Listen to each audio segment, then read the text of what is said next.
Top of the morning, ladies and gentlemen. Hope you guys are doing well. Please remember to like and share the video. Thanks in advance.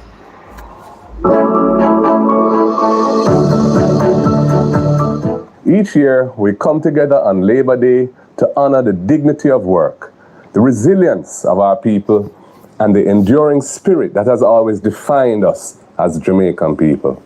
Labor Day is deeply rooted in our history.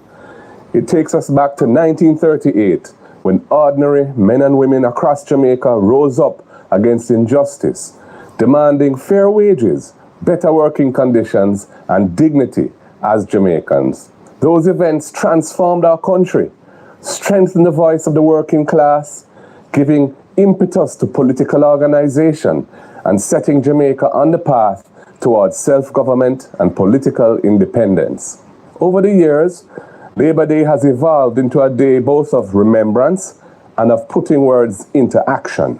It is a reminder that when we invest our time and our effort and our care into our communities, we're ultimately investing in ourselves.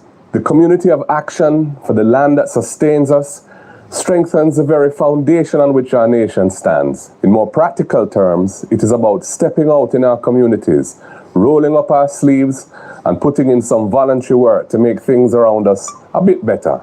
This year, the theme for Labor Day is One People, One Purpose, in all things Jamaica wins.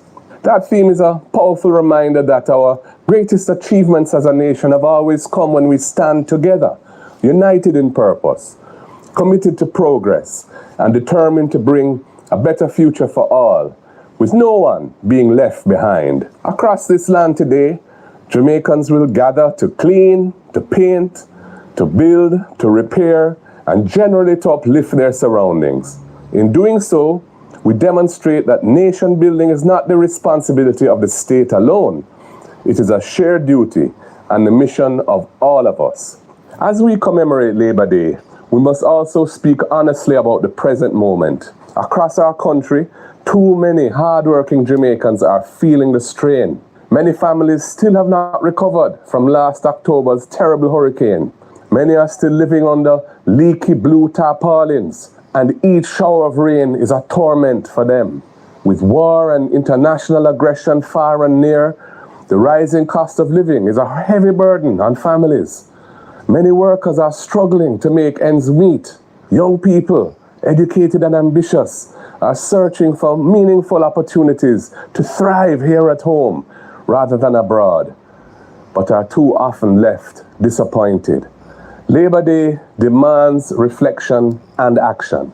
We must ask ourselves this important question: are we doing enough to ensure that work truly provides dignity, stability, and a pathway to a better life? As leader of the opposition, I stand with the Jamaican workers. I acknowledge your efforts, your sacrifices, and your contributions to this nation. Whether you're a nurse helping our healthcare system to keep going, a teacher shaping our future, a police officer serving and protecting us all, a farmer feeding the nation, a factory worker on the production line, a hotel worker helping to build brand Jamaica, a taxi driver, a marketer, street vendor, or other small business owner, you are the backbone of this country. Your voices must be heard more clearly in shaping our national priorities. We will continue to advocate for policies that inspire a more equitable society and build the social cohesion that sustains national development. Labor Day reminds us that in Jamaica, progress has never come from silence, complacency, or inaction. It has always come from engagement, from dialogue, and from action driven by the collective will of the people. Today, as we take part in community projects across this land, let us remember that our small acts of community service reflect a much larger truth.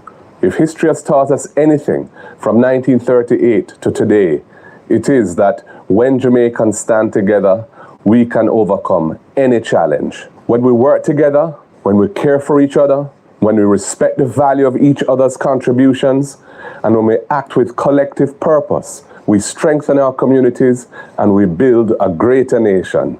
The journey ahead is not easy and will require great effort, integrity, and unity. So on this Labor Day 2026, let us recommit ourselves to that shared purpose. Let us embrace the spirit of one people, one purpose, knowing that when we act together in the interest of our country, in all things, Jamaica wins. Happy Labor Day. May God continue to bless you, and may God bless Jamaica, land we love. One Marky G. You know, I don't really celebrate holidays. I've said this several times on my platform, so it should not be anything new. Good morning, Jamaica. Good morning. Good morning. Good morning. It's your brother Bolo and I in the space again. I had promised you guys Ryan Campbell, Anthony, Arlene Scott. I had promised you guys from last night that I would come live. As you can see on the thumbnail, the call-in number is 1-876-451-6535. Given it's a holiday, I hope that we get more engagements and persons are ready to call in. This show is dedicated to same. This show is dedicated to hearing from you, the people of Jamaica, in regards to, and even if you're not from Jamaica, if you watch this channel and you're paying attention to what is happening in the country, and you want to make a contribution in terms of observation, you can call in. The WhatsApp number is 876-451-6535. That's 876-451-6535. There's two articles that I wanted to highlight. So, post Hurricane Melissa, this article, the title is very interesting. The both of them is on the thumbnail. So, let me start with this one.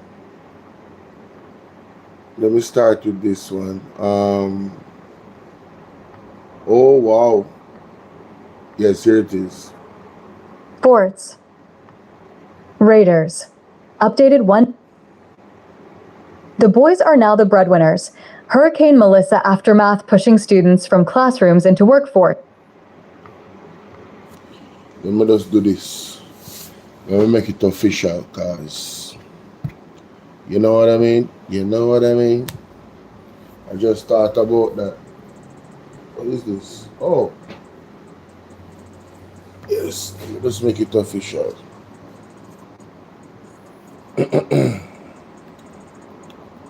Right. Need to go live on TikTok too, but I need another phone. I think mommy had that phone from last night. The battery might all low.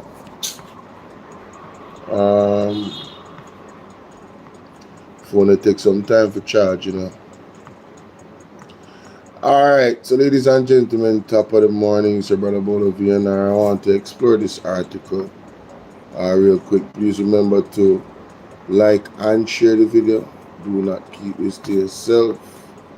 I think it's a very interesting article post Hurricane Melissa. So I want to take a deep dive into it. So let's get into it.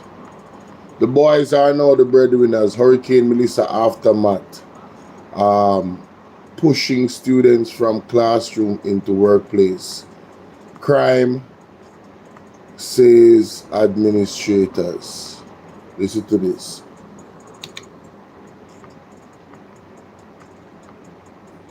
Workforce. Crime. Say administrators. Updated one. The boys are now the breadwinners. Hurricane Melissa aftermath pushing students from classrooms into workforce. Crime. Say of the island. Some schools in the hardest hit communities are 7 months after Hurricane Melissa tore through sections of the island. Some schools in the hardest hit communities are reporting a troubling fallout. Students, mainly boys, abandoning classrooms for construction sites, farms, supermarkets, and, in some cases, the underground economy. Administrators say worsening economic hardship has forced many students, particularly those nearing adulthood, to become breadwinners for struggling families still trying to recover from the disaster. The roofs are still off some homes, food has to be bought, and many times these boys are the man at the yard, Newell High School Vice Principal Errol Bennett told the Sunday Gleaner. While many students are officially listed as having returned to school, educators say attendance remains highly irregular, with some pupils appearing for a day or two before disappearing again for weeks at a time as they chase work to support their households. The hurricane affected so many people who are still out of work, and so many of these children have become income earners for their families, especially those who are 18 or close to 18, explained Arnaldo Allen, principal of New Forest High School in St. Elizabeth. At least 6 of his students fall into that category, he said. You can't force them to come in when that is the only money coming into the household, Allen added. School leaders in St. Elizabeth say the crisis is exposing deeper social problems already affecting vulnerable students, including poverty, weak literacy levels, trauma, and the growing attraction of quick money through scamming and illegal farming. The impact, they argue, is being felt most acutely at non-traditional schools, which often lack the resources and support systems available to more established institutions. The situation is particularly critical at Newell High School, where administrators say the average student enters grade 7 reading at the grade 3 level. While most students have returned since the hurricane, there are still some 105 pupils whose attendance remains sporadic, with upper school boys accounting for the majority. If we speak about the grade 11 cohort, where we would have been expecting 100 students, we have, 85. We make contact with some and get them in for a day or two, but then they are out again because they are the breadwinners, Bennett explained. Some parents simply cannot afford to send their children back to school and, as a result, many boys have instead turned to construction work, farming, vending, and other odd jobs to help support households still struggling to rebuild damaged homes and livelihoods, administrators said. Schools have mounted extensive efforts to keep students engaged, including home visits, welfare checks, and the distribution of care packages. Admittedly, however, administrators say the support has often fallen short against the scale of devastation left behind by the storm. Schooling is momentum. Every day builds on the other day. They may come to 5 classes today, but tomorrow they miss 15 and it accumulates. When that child comes in, sometimes he is lost. It's not just the financial issue, but the psychosocial mindset of the child, said Newell High School Principal Audrey Ellington. For some 5th form students who have spent virtually their entire high school experience navigating one national crisis after another, from COVID-19 to Hurricane Beryl and now Melissa, educators fear the long-term damage may already be setting in. But administrators say their greatest concern is that schools are increasingly losing the economic argument to criminal activity. My greatest fear, however, is the scamming, Allen said. What scamming does is tell a young man that there is an alternative way to schooling, concurred Bennett, noting that some students have openly compared the value of an education to the quick profits generated through illegal activity. Educators say some boys now see years spent struggling through school as less rewarding than the immediate wealth displayed by young men involved in scams, drug trafficking, and other illicit activities. The Ministry of Education last week reported that up to May 4th, some 194 students remained unaccounted for from the approximately 373,000 enrolled in infant, primary, and secondary schools across the island. The figure includes 10 primary school students and 184 high school students. Region 5, comprising St. Elizabeth and Manchester, accounts for the largest number of those students, with 138. 38 students are from Region 4, which includes St. James, Hanover, and Westmoreland, while 16 are from Region 6, covering St. Catherine. Region 3, which includes Street and Trelawney, accounts for 1 student. The ministry said it remains committed to reducing student absenteeism and continues to enable schools to implement measures to cauterize this problem, even as we partner with external agencies to implement strategies to eradicate absenteeism.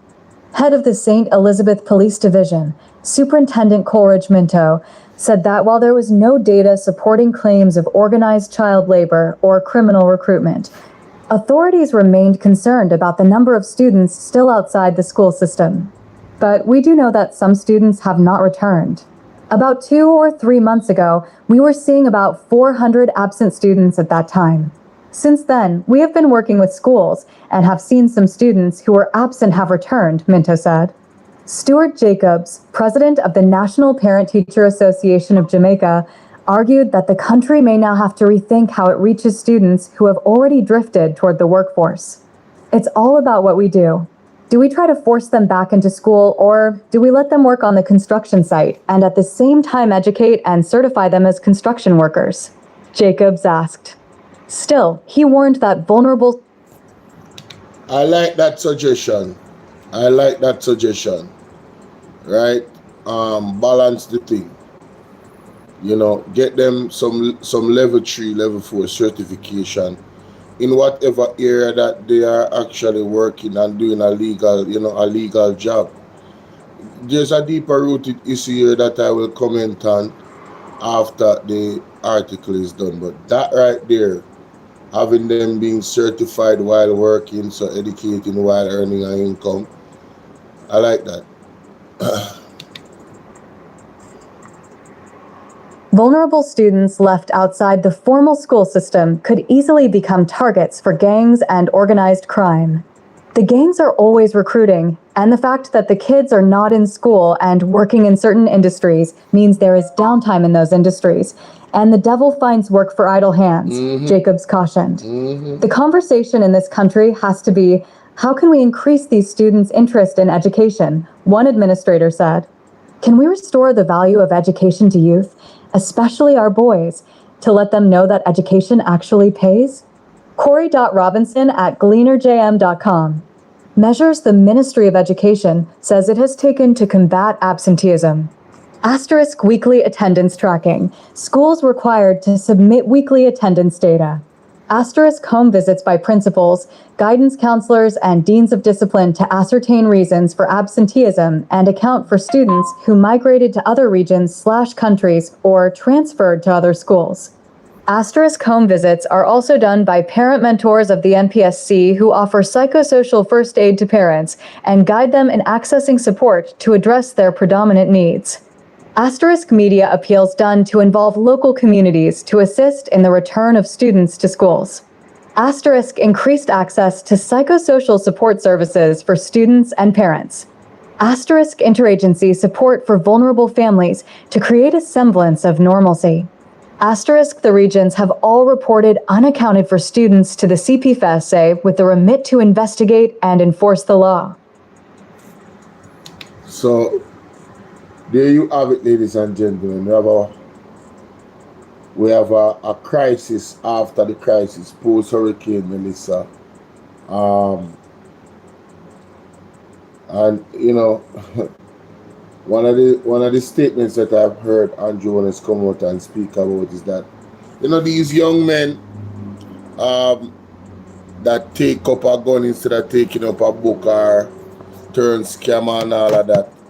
The government's response to them and the posture of Andrew Jones' argument has never been a productive one, if I'm being 100% honest.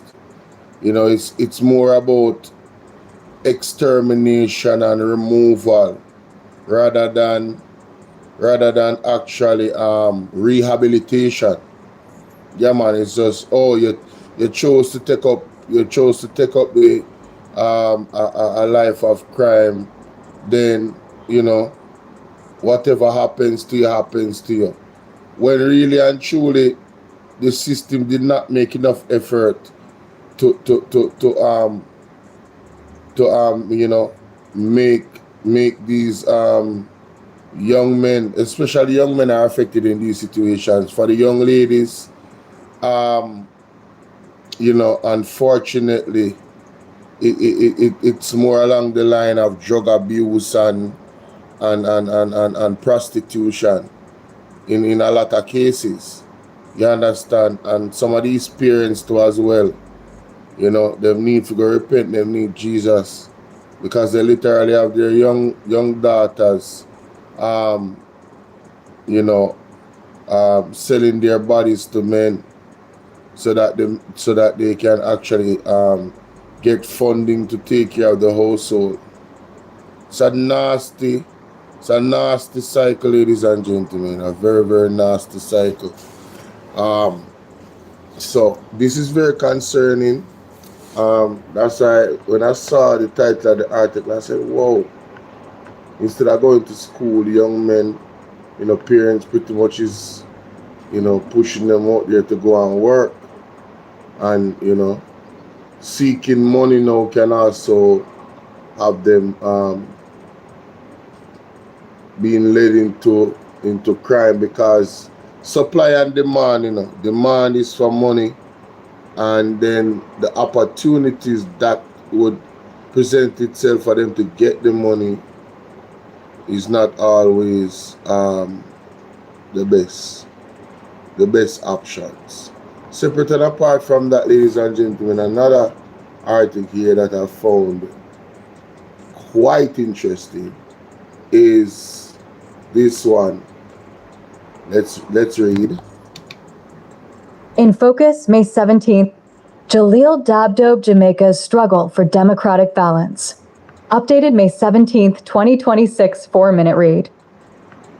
Jamaica stands at a defining constitutional moment. The legal battle between Prime Minister Holness and the Integrity Commission, IC, is not just a dispute over statutory declarations, corruption, investigative procedure, or political perception. It is now a test of how seriously democracy is taken in Jamaica. Too often, democracy is viewed as elections alone. There's voting every 5 years, governments change peacefully, and we are convinced that democracy is intact. While essential, elections are but one pillar of a functioning democracy. Democracy is measured not only by how governments are chosen, but by how power is exercised, restrained, and scrutinized after polls close. Democracy lives in institutions and the rule of law. It lives in the independence of courts, accountability of leaders, fairness of administrative bodies, and public's confidence that no one, regardless of office, is above legal scrutiny. That is why the Holness/IC matter carries such enormous constitutional and governance significance. At the core of this issue lies a fundamental democratic question. Can Jamaica maintain institutions capable of investigating the country's most powerful political figures while simultaneously protecting constitutional fairness and due process? The IC was established because it was recognized that corruption, opacity, and weak accountability undermine public trust.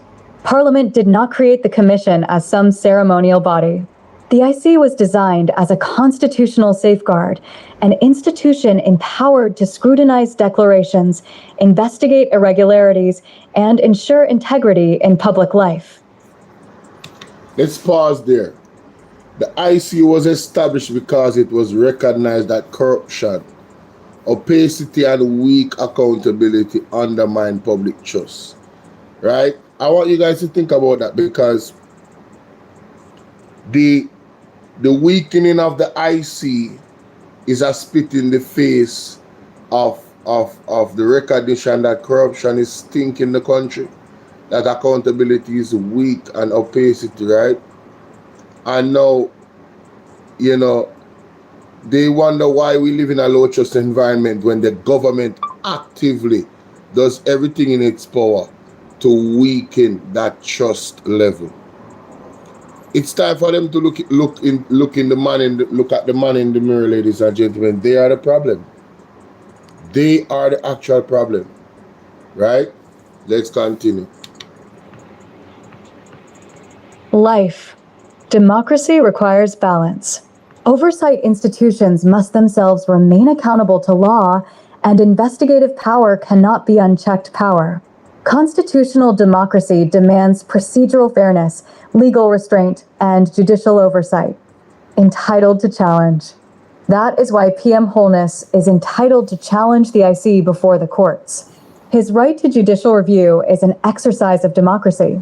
Courts exist precisely to determine whether state institutions have acted lawfully and within constitutional limits. I challenge this argument. I'm going to tell you why. Because Andrew Holness is the one that tabled this report. So if you should go, well, I wouldn't say table, but he's the one that passed it, right?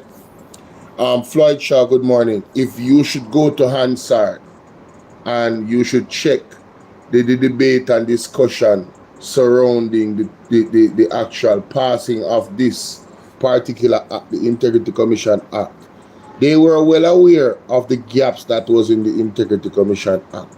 As a matter of fact, to rubbish this argument, let me find the clip, ladies and gentlemen.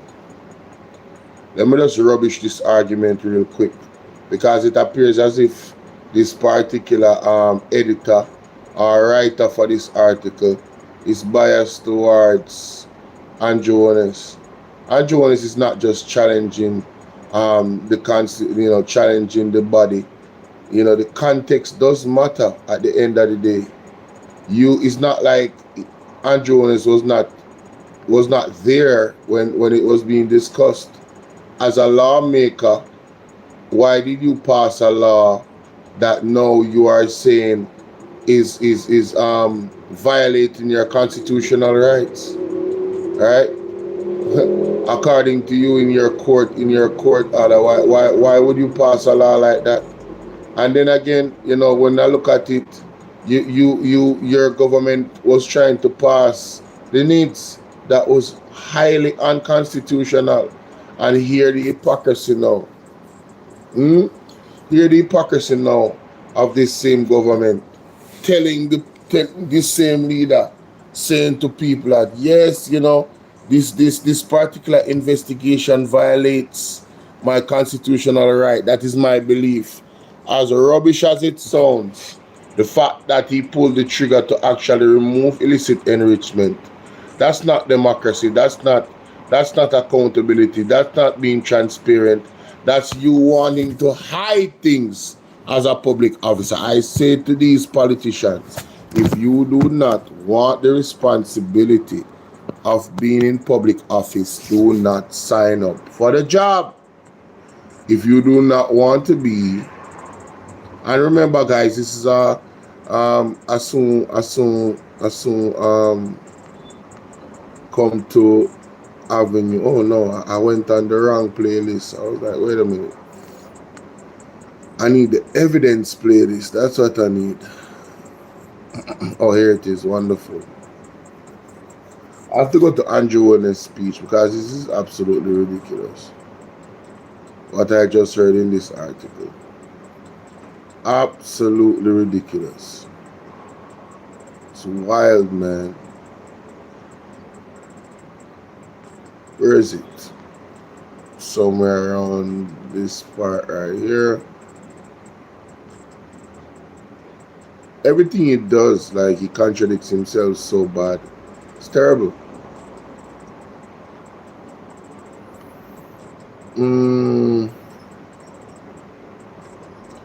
Andrew asking for forgiveness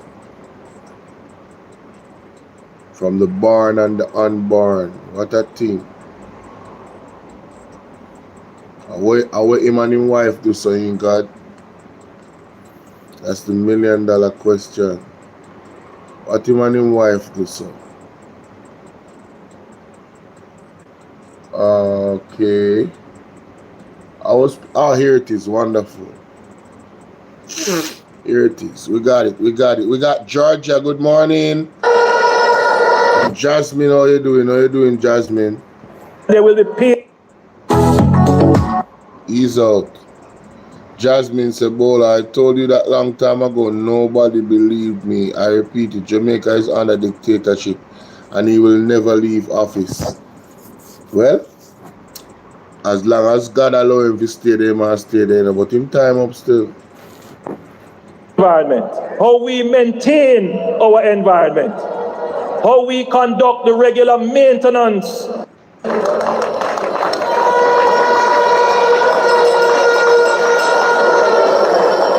To return to the government, they get a little piece of the process. And I hear Bobby said, this government has not been without its challenges. That corruption is not without this. All right, ladies and gentlemen, so I found the clip. Listen to this. Mighty God, the hypocrisy is real. Listen to MAGNITSKY, guys. This government has not been without its challenges.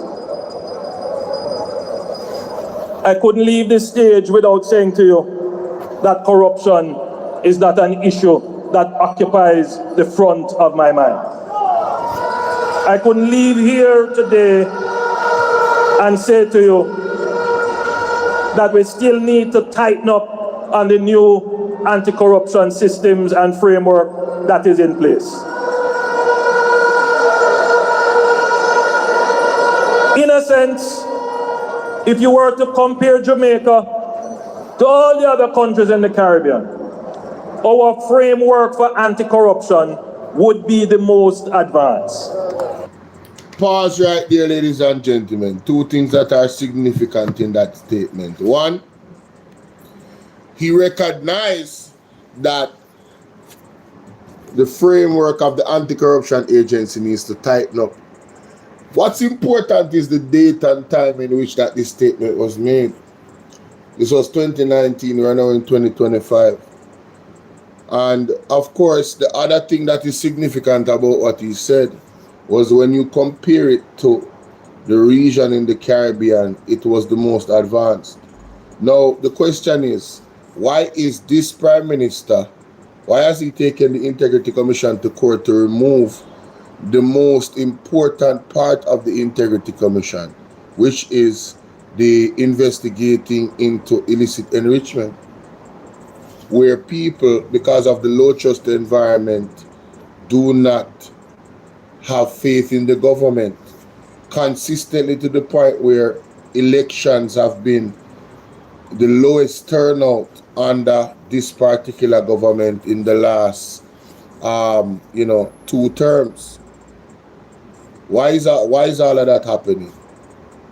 So you recognize that there needs to be tightened up, but the actions of the government is not to help to tighten up the legislation, and it is to destroy it, is to make it null and void. And I challenge anybody, I don't care who you are or how learned you think you are. Actions speak louder than words. This is what we're seeing from the government. We're not seeing a government that wants to tighten the Integrity Commission Act. We're seeing a government that does everything in its power through statement and action from the leadership straight down in the Jamaica Labour Party to undermine the power of the Integrity Commission. So I found it very interesting that he made this statement in 2019, because this was 2019. Let's continue. It is not for want of putting in the legislative and institutional processes. They are there. But you have to... So the legislative and the institutional processes are there.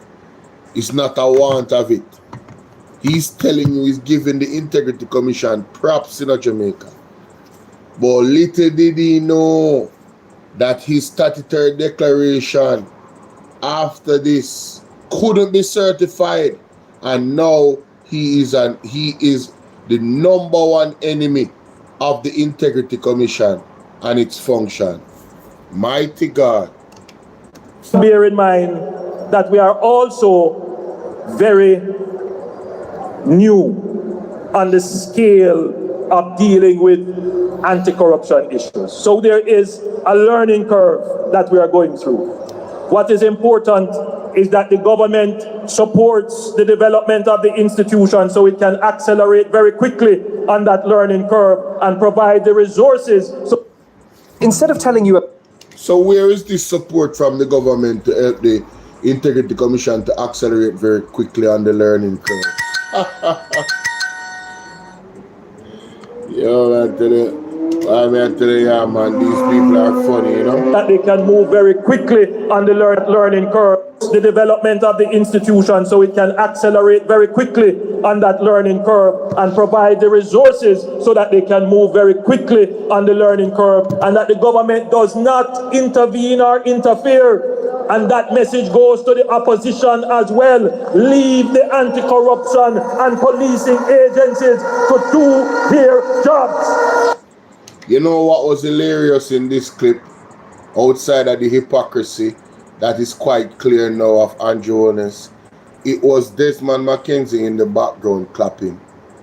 I mean, honestly, Desmond McKenzie clapping at that last statement saying that the opposition should leave the Integrity Commission alone, and who is now attacking the Integrity Commission. That is hilarious. I want you to focus on your screen. Look at Desmond McKenzie clapping and cheer. Look at him. Look at him in the background behind Andrew Holness like a cheerleader. Clapping. Yay! Yes. Once he heard opposition, that was his trigger. That's all he needed to hear. The partisan Siaga-like nature in him came out. The rockstone labor in him. Whatever Andrew said after he said opposition, that was attacking the opposition, he was ready to start clapping. Not realizing that what he was saying, I don't think he realized because he was distracted. And that's just my opinion.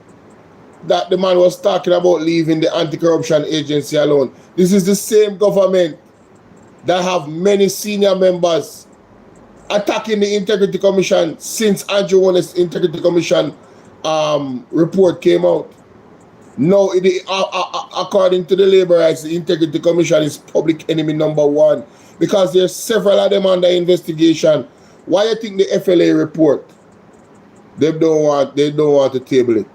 And all of these different. Why do you think the UHWI situation with the IC and the government not wanting certain documents to come out is the same reason? Don't get it twisted, ladies and gentlemen. Well, let's continue with the article. Let's continue with the article. Where were we? Oh. Yes, right here. Limits. But there is another equally important democratic principle at stake. Justice delayed is justice denied. Timely resolution does not mean rushed judgment. It means that constitutional disputes affecting governance should not remain indefinitely unresolved. This matter has now lingered over the PM for an extended period, generating political uncertainty, institutional tension, and continuous public speculation. Regardless of political affiliation, Jamaicans should understand that prolonged, unresolved allegations against a sitting PM carry serious consequences for governance and Jamaica's international image. Fairness demands that the PM not listen, this is why he should remove himself from office. This is why he should have never ran in the last election, because of that cloud that he brings over the entire country because of his statutory declaration. Mark Golden was right, ladies and gentlemen. Andrew Holness' selfishness is untenable. He doesn't care about the image of Jamaica. The only reason why he's still in office is to try and save his own damn skin. You understand? That's it. Ladies and gentlemen, tomorrow is, well, let me move on. remain indefinitely under a cloud of suspicion without final resolution. If wrongdoing is established, the country deserves clarity and accountability. But if the legal challenges ultimately vindicate him, then he, too, deserves to be freed from prolonged accusations and institutional conflict. A democracy cannot function efficiently when politically consequential legal disputes drift endlessly through procedural delays and appeals. Institutional legitimacy depends not only on fairness, but also on timely resolution. The country needs constitutional certainty. Investors need confidence. Citizens need closure, whilst governance requires stability. The constitutional tensions exposed by the IC dispute are not isolated. Similar questions about accountability and concentrated power are emerging through the National Reconstruction and Resilience Authority, NARA. The debate surrounding NARA raises profound concerns about democratic accountability and constitutional governance. Critics argue that the authority concentrates extraordinary power while bypassing parliamentary oversight, procurement safeguards, and traditional constitutional checks. NARA's supporters view it as a mechanism for accelerating development and national projects. But the constitutional concern remains the same, that is, how much concentrated executive power can a democracy tolerate before institutional balance begins to erode? Deeply interconnected. This is precisely why the IC matter and the NARA debate are deeply connected. Both issues force to confront the same underlying democratic question. Are institutions becoming subordinate to executive convenience, or are constitutional safeguards still capable of restraining state power? Democracy is not maintained by goodwill alone. It survives through systems designed to prevent excessive concentration of authority. Strong constitutions limit power. They require scrutiny, consultation, transparency, judicial review, and accountability. History shows that unchecked power, even with the best intentions, eventually erodes democratic culture. The concern. Well, that statement is very true. History shows that unchecked power, even with the best intentions, eventually erodes democratic culture. And that's the road that Andrew Holness is taking the Jamaica democracy. All the democratic safeguards are being eroded. NARA is the latest and most consequential of that safeguard. The power that NARA gives the Prime Minister totally erodes democracy, 100%. And that's why the People's National Party was so against it. Let's continue. Concern many now have is not merely about one investigation or one statute. It is about whether the country's constitutional architecture is gradually shifting toward executive dominance at the expense of institutional independence. If oversight institutions are weakened because they investigate powerful officials, democracy suffers. But if state authorities accumulate expanding powers while constitutional safeguards are treated as inconveniences, democracy suffers as well. This is why temptation must be resisted to reduce every constitutional issue into tribal warfare between the PNP and JLP. Institutional integrity cannot depend on which party occupies Jamaica House. The precedents established today will shape the powers of future governments. The courts therefore carry enormous responsibility at this constitutional moment. Their duty is rooted in constitutional preservation. They must determine the lawful limits of institutional authority, ensure procedural fairness, and preserve public confidence that constitutional rules are paramount. Ultimately, the Holness IC dispute is about more than Andrew Holness. The NARA debate is about more than infrastructure policy. Together, they represent a national test of constitutional maturity. Discover more. Strong democracies are not defined by the absence of conflict. They are defined by how institutions treat with conflicts. Can accountability bodies operate independently without becoming politicized? Can executive authority pursue national objectives without overwhelming constitutional safeguards? Can courts resolve politically charged disputes fairly and promptly? Can citizens think beyond tribal loyalties and defend principles consistently? These questions must be answered now. A democracy is not proven when elections are peaceful. It is proven when institutions are tested, when laws restrain power, and when constitutional principles remain stronger than political convenience. The question is no longer whether we possess democratic institutions. The question is whether we possess the collective will to defend them when power is tested. Jamaica is being tested now, and history shall record whether we proved equal to the burden placed before us. You know, this is a very balanced article. Shout out to the writer. He didn't want, I can see that he was not swaying on either side, the way how it was written. But I'll say this. All of the points raised in there is very important. You understand? And Jamaica is definitely being tested. This is a very pivotal point in our history.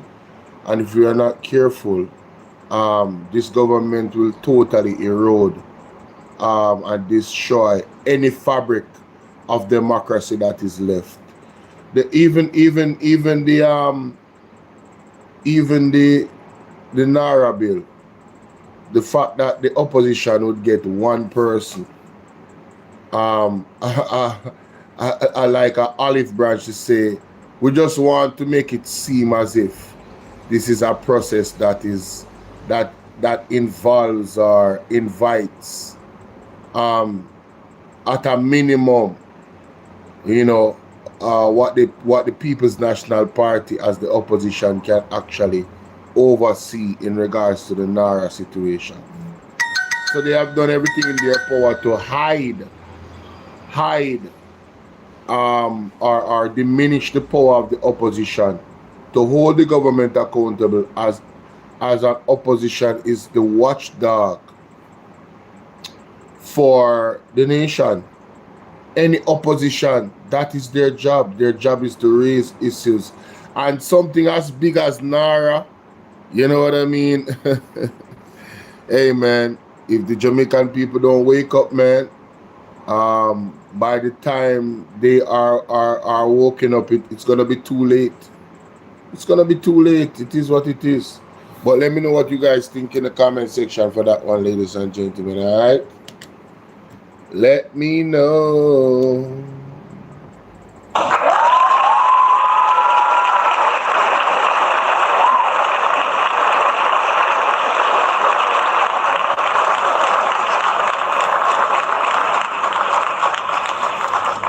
So yeah, like I said, this is the call-in show, ladies and gentlemen. The number is 876-451-6535. That's 876-451-6535. Your contribution is welcomed. Any topic at all that is actually happening here in Jamaica that you would like to give your take on, yeah, please call in. The time is now. The time is now. The time is now. Mr. Wayne Lonesome, shout out to Sassy D. She had told me about this. I just saw it this morning, where Mr. Wayne Lonesome reacted to statements that was made by Juliet Cuthbert. Statements that were made by Juliet Cuthbert, and also Ocean Wide about Nikisha Burchell. I spoke about this in length last night on my live stream, the one before this live stream. I would encourage you guys to go catch the replay of that. I will not rehash that. I said what I said. I meant what I said, and I went into a length of detail as to why my position is my position. But forgive me for the bad word, and so let's check this out. Mr. Alonso. Man, I watch it yet. You understand? You pull out and look here. Hear this. Nikisha Burchell. Hear this. I want to remind you of how hard women had to fight to get to leadership positions. So that means a good idea to say she run her house for leadership position, that idiot athlete foot. So she now run her house. Mighty God. Emotional damage. Embarrassing. He needs some milk. So she now run her house. A woman run her house now. And then the man run the house. A woman, look here. Everything we put in the house. I think I'm a man that run the house now. And listen. She'll make sure everything neat up in the house. Man, I'm going to pull up all kind of little things. I don't know that. Oh, you take this and I spin it. Where you go with it? So, oh, you want to run the house of Parliament and you can't run the house. Number 14. That makes sense? But you see, this is my thing. If you look at the statement that was made by Nikisha Burchell never mentioned that Judith cannot run her house. She never said that. She said, and I'm going to find the quote because it's important, the context. People run out with us, with this police, hear this, hear this. I also want to remind you that there have been only 3 women speakers of the House. Hear this. And one of them just sat down and then she got back in the house again. That's why Jamaica so come up. I also want to remind you that when and I never remember that. The Marissa Dalrymple is a woman and she lied to the Integrity Commission. So what does being a woman mean to the position? What, because you're a woman should support you. This is how a lot of women think, you know. And I will forever burn the fire. Women, not every woman, you know, some women have this idea that because you're a woman, another woman should support you in any wrong that you do. Because you're a woman. But let it be the men. Those same women will condemn men that support men in the wrongs that they do. You see how funny that is? And tell me where I lied. Tell me where I lied. There's many women, some of them right now might be listening to me and cringing. I said, boy, Bolo, I talk the truth. But me not like hear it. There is something inside a lot of women that for some reason, I don't know if it's privilege, I don't know, that have them believe that because you're a woman, you should support women in wrong things that they do because they're women. And you doing the right thing in calling out a woman as a woman would mean that you're tearing down all women. This is the most nonsensical, rubbish position that a lot of women hold. And I will forever burn out that crap. Any woman that is going to be my woman cannot think in this manner. My wife cannot think in this manner because I don't want her to teach that to my daughter. It is a flawed, illogical way of thinking. Right? And it's the same thing with persons that recognize nations. So because you're a black person, you're going to sit down and watch black people and I'm talking about the ones that are being degenerate and tearing down their own nation in their own actions and speech. And because they are a black person, it means that you should not say anything. Because they're a black person, the devil is a liar. The devil is a liar. And it's a cultural thing. It goes even into the churches as well. So you're telling me because this person is a pastor, you should not go through the proper channels to correct them when they're wrong? All in the name of you tear down the church if you're correct. That's what causes the devil to be in the churches. And put on his foot in there, sit down and sit down in the jacuzzi and not moving, being served by the men and women, or the so-called men and women of God. We're backslide now. Being served fruits and treats. You know, the devil just comfortably in the church. And I'm not saying all the churches. Any church where the devil comfortable, obviously gone to the devil now. But previously, the church would have been operating under the rules and auspices of the Most High. My point of the matter is, ladies and gentlemen, that right is right and wrong is wrong. Principle is principle. You cannot sell out those principles.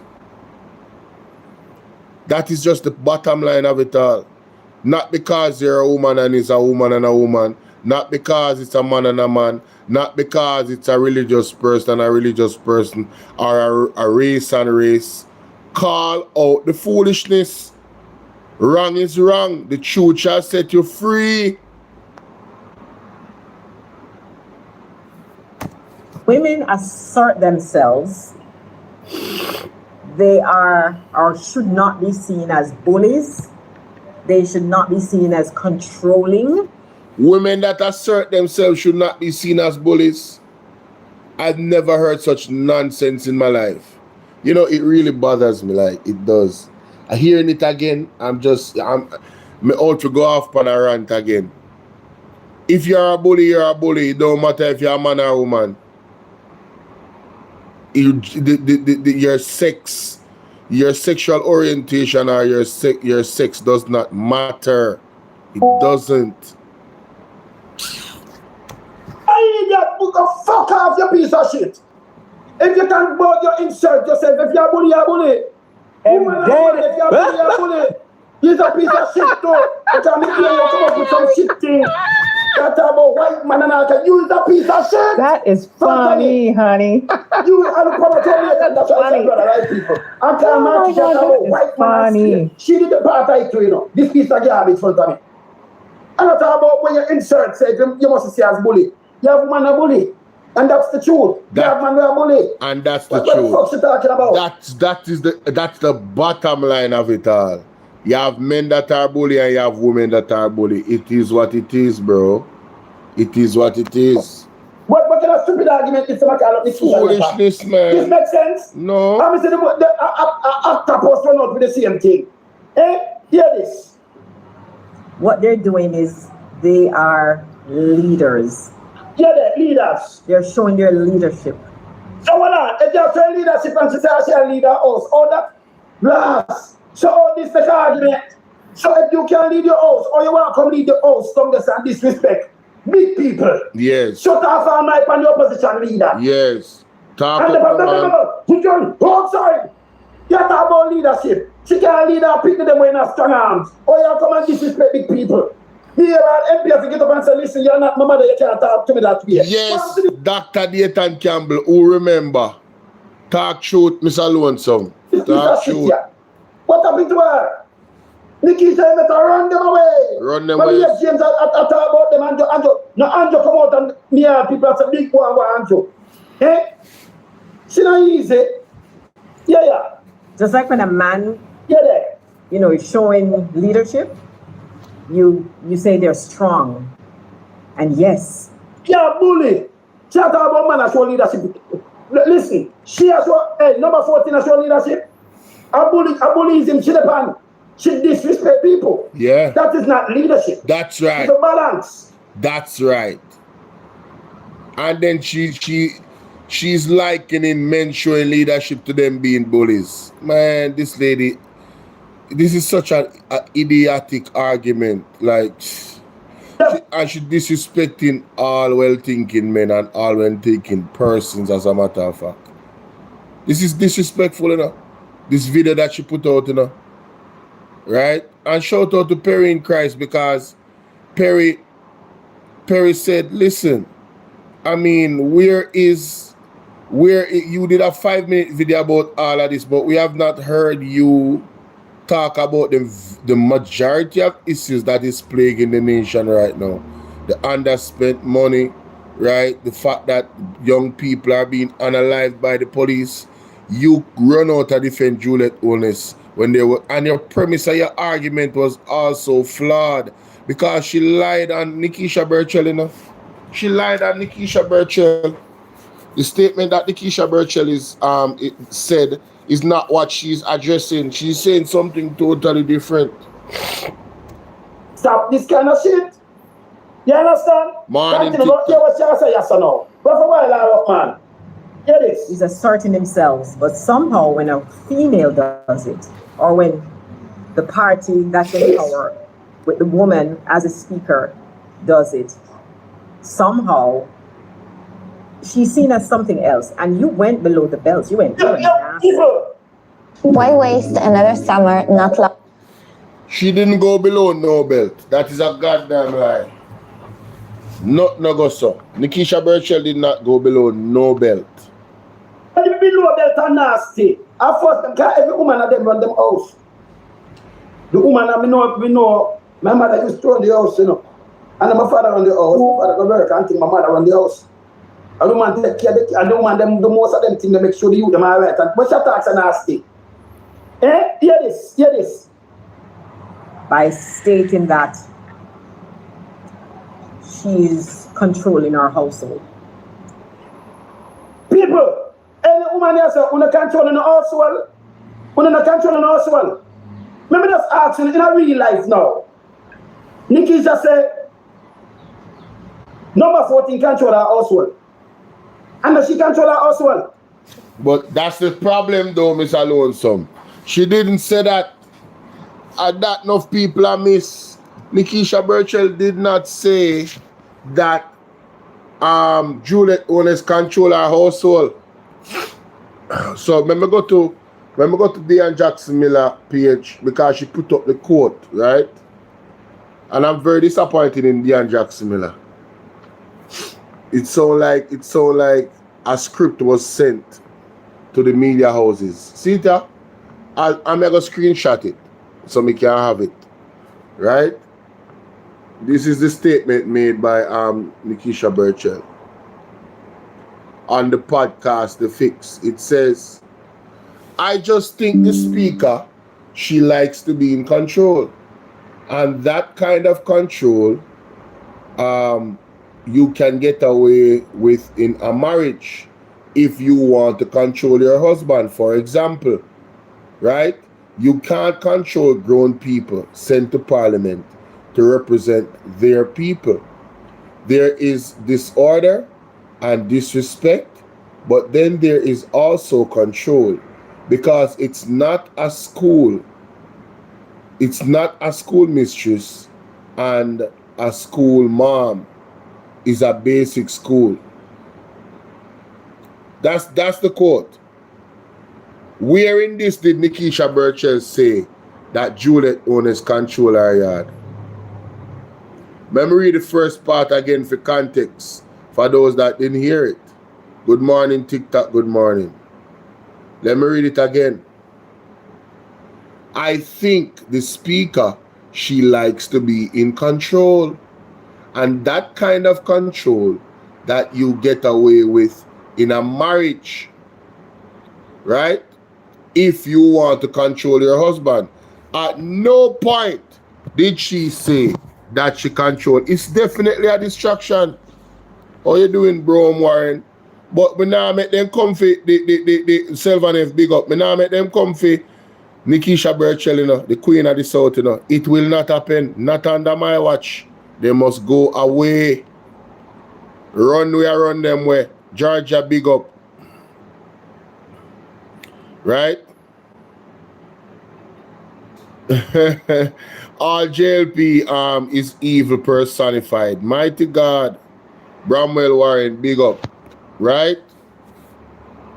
TikTok, good morning. TikTok, can we get the likes up?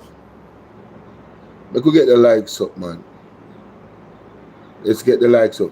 But again, Georgia, this is the call-in show, you know, so if you want to call in, you can call in. The number is 876-451-6535. That's 876-451-6535. Antonio said, "Bolo, remember the liberate them not learn, you know. So well, you know. Now listen, same way.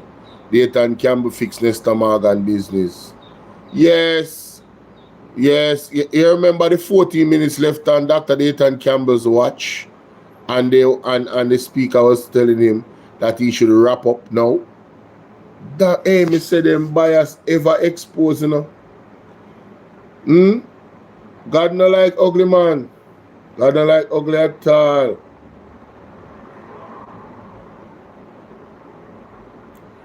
Thin slice. Wagwan. Yeah, but listen. You know hear where Diane Jackson Miller say. Good morning, Island Reds. Diane Jackson Miller say what's your name? Nikisha Burchell catch foot in mouth disease. And the same thing, the brother from Ocean Wide says, so I wonder if it's scripted. I wonder if they send out one argument, go send the media them for all of them talk the same thing. Listen to this. Uno man, and I can't tell you as well. Like Dorothy. Me know say the woman them make sure them husband go out, clean clothes, everything, the kids them all right, this all right, and what your talk say? Eh? So what that nasty say woman control her house well? So she not control her house well and to control. So what Mr. Lonesome is saying? So what if she said she control her household? Is it nasty for a woman to control her household? How is that going below the belt? So that is even another way to look at it. You understand what I'm saying? And really and truly, women in a household that's married, the woman is the one that controls the household. I mean, literally, she chooses the decoration, you know, the day-to-day running, where what goes. Sharon, how you doing, Sharon? Blessed morning to you. Good morning, good morning, good morning. Right? She does all of that. She does all of that. So all of this is nonsense coming from Juliet Cuthbert. These people major in the mind, you know.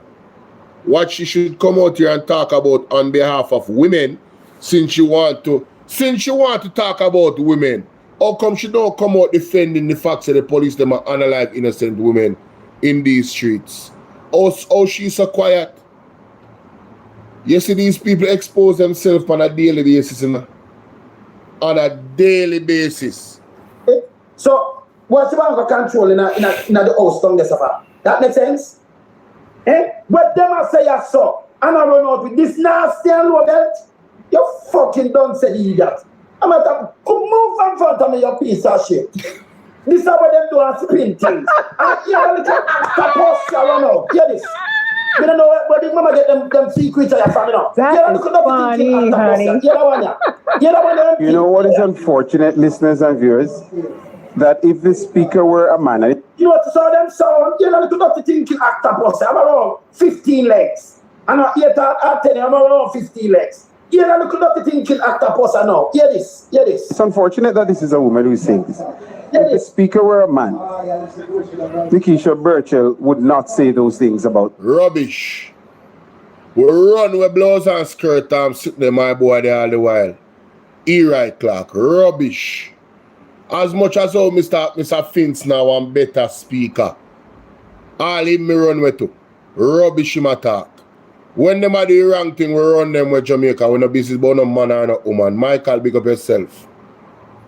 You understand? Desiree Jordan, big up yourself. I don't care about your gender. If you're doing the wrong thing, you're doing the wrong thing. We are run your way. You text better than you speak, Georgia. Alright, go on text. But me not feel like it. Me not feel like that at you still. Me not feel like that at you, but go on text.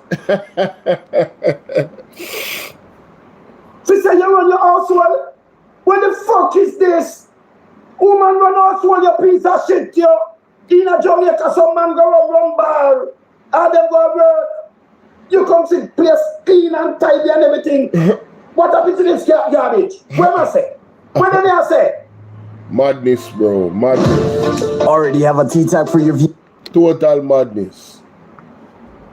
That don't make sense? Nope. When an octopus comes up, boss big mama ocean. You hear the garbage? So them have built something and try to bring me back people are dead. Then because you have we're not this At that the part they know. At that the part they know. You see me I say? At that the part they know. That's why I say the major and the minor. The things them when if you talk about them not talk about, bro. And they pan Nikisha Burchell back. Our looks some of them, our intelligence some of them. She does some of them. The fact say them know say she gonna be a problem in the house because she's not submissive and them can't control her. She have her own mind. You feel what me I deal with? And she very outspoken. I eat a mad them, you know. Yo, me say, hey, Father God never make no mistake. What me say Father God never do? Father God never make no mistake. Right set of people them gone in the parliament for the People's National Party. You hear that? Like and share the video, guys. The speaker. That is also partly what is entirely unfortunate about this sordid episode. But Nikisha Burchell, unfortunately, has to be diagnosed with foot and mouth disease because she...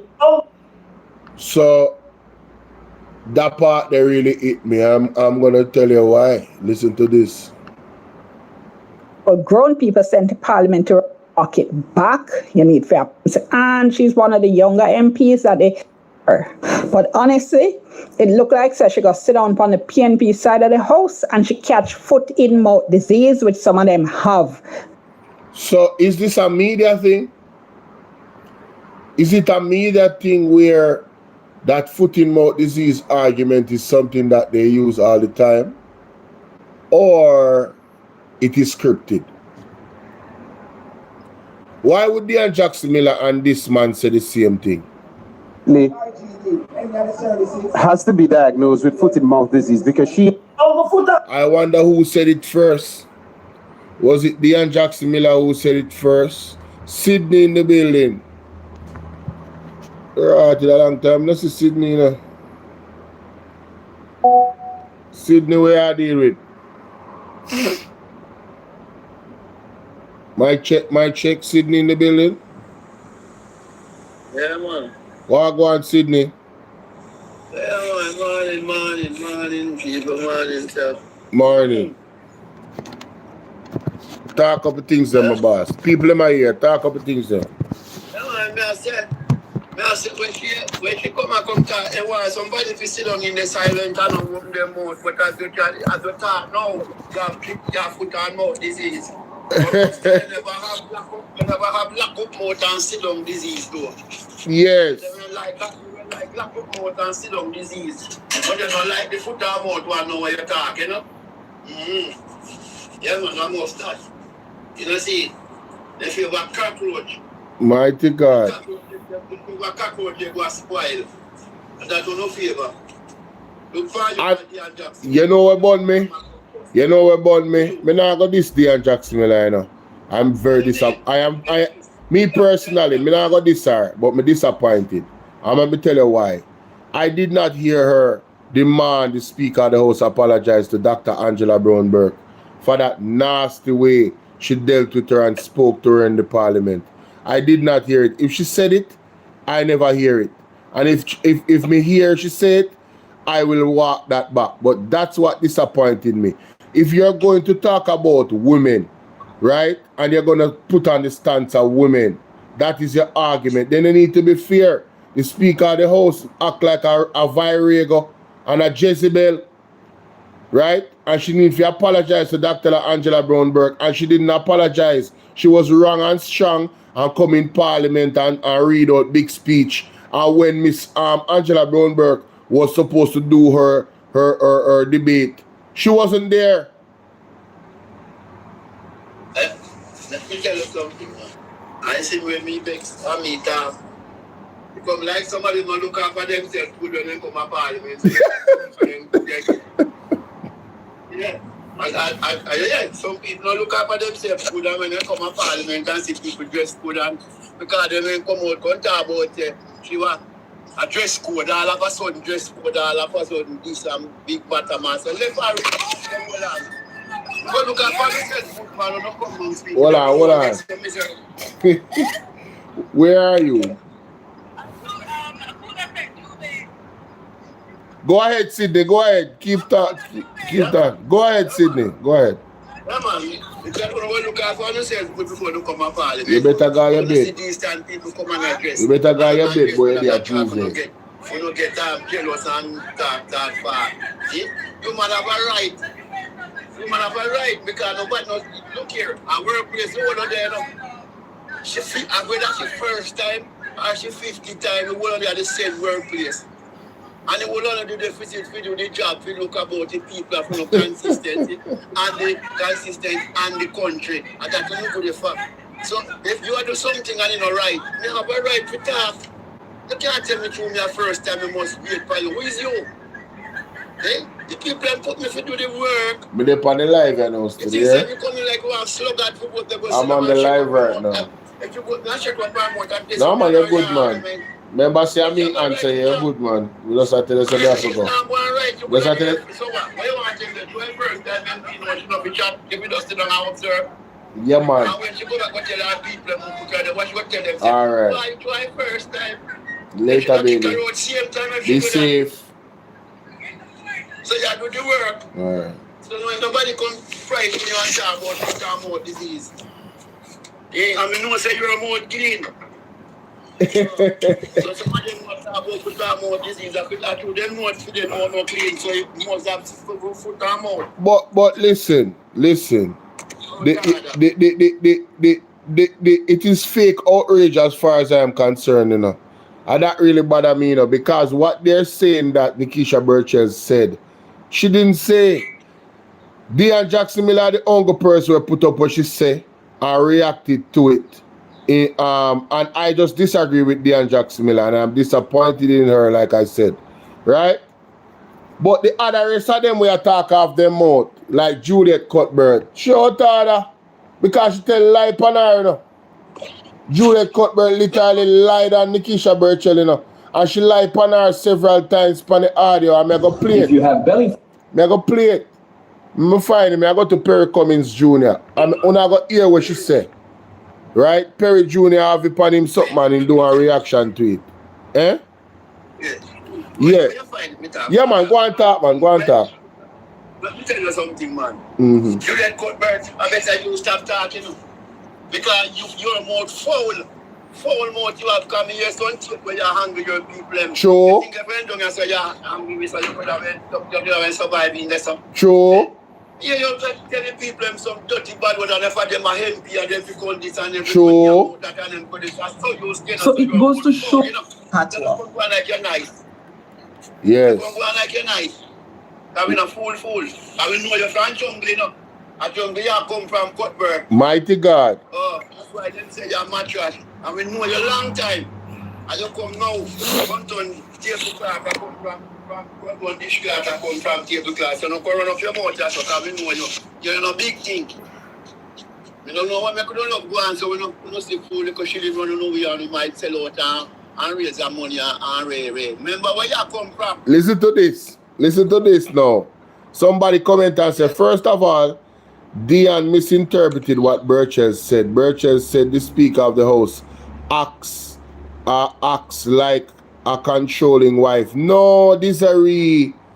No, Deanne Jackson Miller did not misinterpret. She just has an opinion about it. Again, let me tell you the quote of what she said verbatim before we move forward. You see, this is how the wrong narrative goes into the atmosphere, you know. She did not say that she's a controlling wife. She never said that. Those words never came out of her mouth. This is the statement. I think the Speaker, she likes to be in control. Thank you, Sean. It says, I think the Speaker, she likes to be in control. And that kind of control you can get away with in a marriage if you want to control your husband. She never once said Juliet want to control her husband. She never said that. And this is my core issue with the argument that is online. Everybody is getting it wrong. The lady never said that. Oh man, but sorry the Bolo. No, how man maybe say Bolo. Let me tell you something, man. No, me know say dark for them, Sydney. Go on, me take it. Let me tell you something, man. And this is you make a mistake, you know. You make a mistake. Yeah. You should have just come out full like how me like come out. You control your husband. Yeah. That you should have said. Everybody knows you're true. Thank you. You drip him up enough time, everybody know that. Yo, me don't know nothing about their personal life, you know. Me don't know nothing about their personal life. See you see me, that's why me not like pretty up things, you know. Yes. Pretty up things now. Make them beat me for the right thing. Yeah.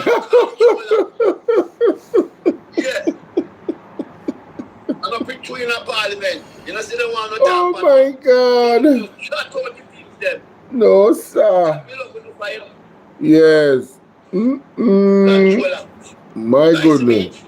Let me tell you something, man. You know, see, everybody in this is your bully that, you know. That's what, you know, a man like me couldn't me talk all the way I couldn't be in a parliament, you know. No, I made some mistakes. I that me tell them to Sydney. Me couldn't do it. Me couldn't do it. Because you see all me now, when you look off all my mic, every desk over there, so, every bench over there, so, all you have to get up and run to, you know. Marshall better come to me, you know. It's not only one Marshall can come to me. Yes.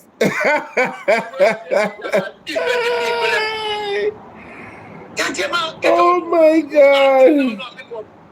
Let me tell my workplace, I defend my people, and my young one tell me, lock off my, I'm not in that.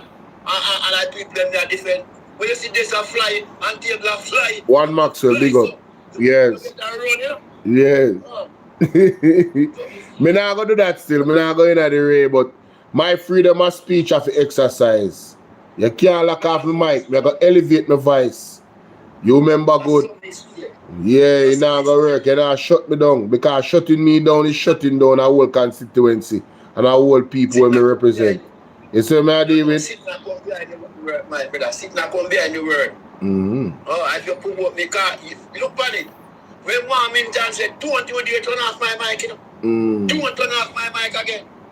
You know, yeah, and look how Warmington deal with her. Bigger bully for the bully. When they know their secret thing, mighty God. All right. So if Warmington can't bad you up, what make me sit down and curl up? Cho. Make you never hands at one. Ah, talk truth now, man. Talk truth now. That's a great point in the Sydney. That's a great point, my brother. You couldn't answer Warmington. Yes. You couldn't answer him. You don't know. So let me tell you something. All of them that you me say it again. I will workplace, one of them. I all of them, whether 1 or 10 times you did that 20 times at your workplace, you want to know equal in there. Dean Elliott say interpretation is lacking, or some of us hear what we want to hear. You never tell a lie. But may I show you how interpretation is lacking? Listen to Juliet Cuthbert. At the end of her rant. Nikisha Burchell, I want to remind you of how hard women had to fight to get to leadership positions. I also want to remind you that there have been only 3 women speakers of the House. If you have a yellow aura, you're a narcissist. What aura color do you have? You've probably noticed it. And I also want to remind you that when women assert themselves, they are or should not be seen as bullies. They should not be seen as controlling. What they're doing is they are leaders. They're showing their leadership.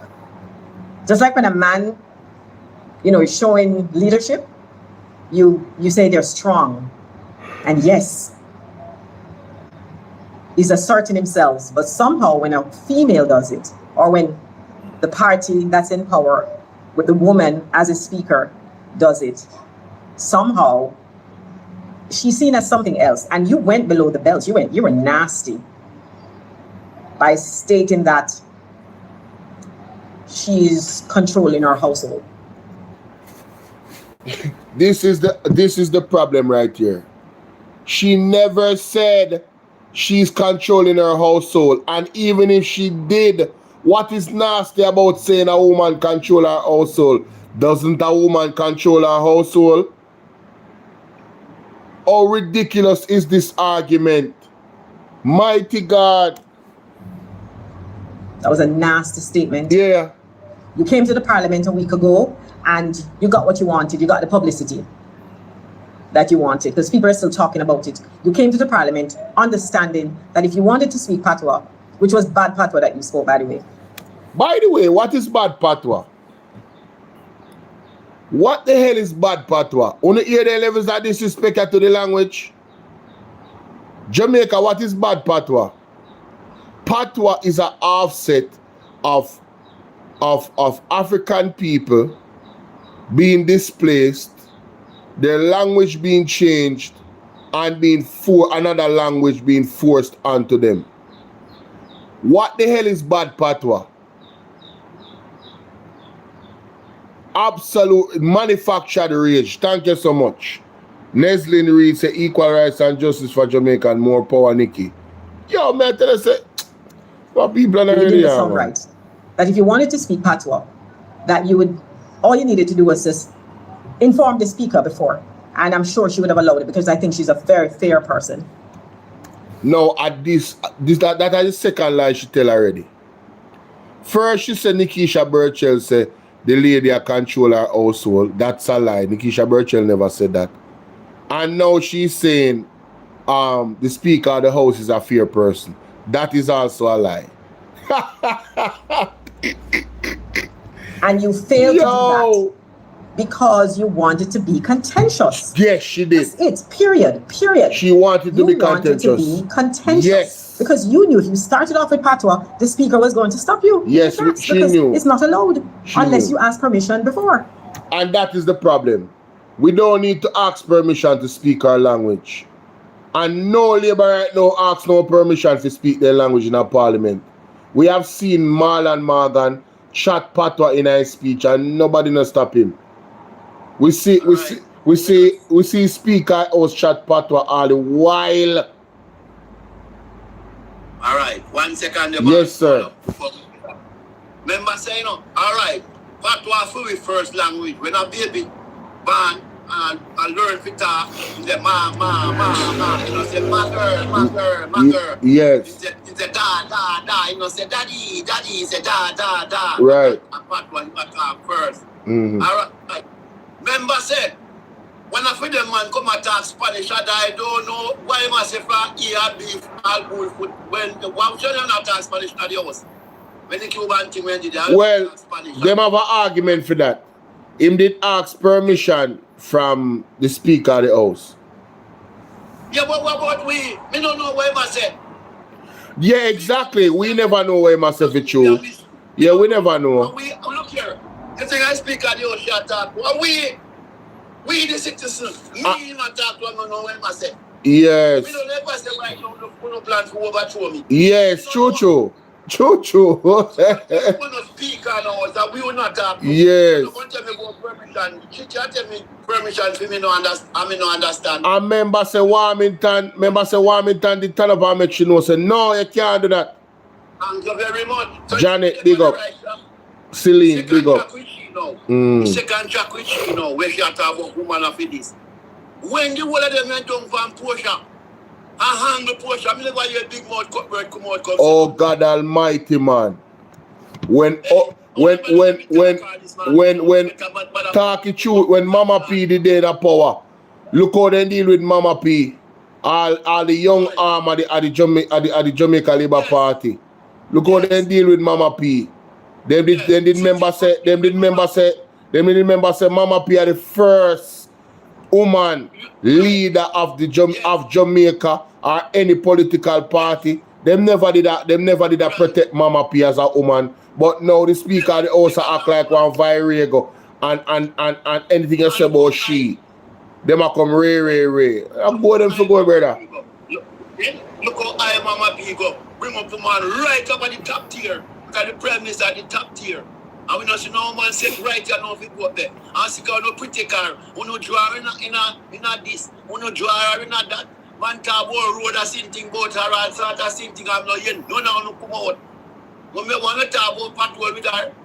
We don't remember all them not even want to talk about her. Yes. And we over the state and said, don't. She said, she tells fear side, my side, don't answer. Yes. Don't answer that. Yes. And everybody, hey, we don't let me talk all this man until we get next and fling. Talk up the things them, Sydney. Father Sydney, talk up the things them. I want to come back, we don't want to different. We don't remember, we want your big old foul mouth and tell them this, we take up the porch as a woman. Yes. Yes. No, different portion. Yes. I'm talking as a thing about her. Mm-hmm. No, when different, but all of a sudden, no, we don't come now a different but speak at the house. See? She don't want nobody defend she because she a rebel. Raving in disguise. Yes. No come no politics just about you come defend woman. Yes. What about Sister B? Eh? And Sister B bring enough woman in a big position then. Right. Around 600 put in a big position up there so. You can dig it up and read it up and see. So yes. She's not selfish, she carry woman along with her. Right. And what we do? What we do? When Speaker of the House bring, which woman you alright? Which woman is Speaker of the House? She bring now where we can say yes, she in a position with some big post where she bring in as a woman. We are come defend. Hey, we don't move and go, you know. Straight. You know what kill them? Let me tell you what kill them. The girl shape up, kill them. Yeah, man. Their looks and her intelligence are mad, them, man. Yeah. She get too much attention. I jealous them, you know. I jealous them, you know. Me know, you know. Jealous them, me, General. That's the woman stay, no. Majority woman. Yes, man. You're right, man. One next woman, I get the praise more than them. Yes, right. man. You know, say right now, let me tell you the truth. You know. Right now, most woman, if you have your wife when you have this man, you know you're not live. And you just talk, every time you talk, every talk 5 or 6 things straight about Nikita Birchell. She makes it, you know? Yeah. Yeah.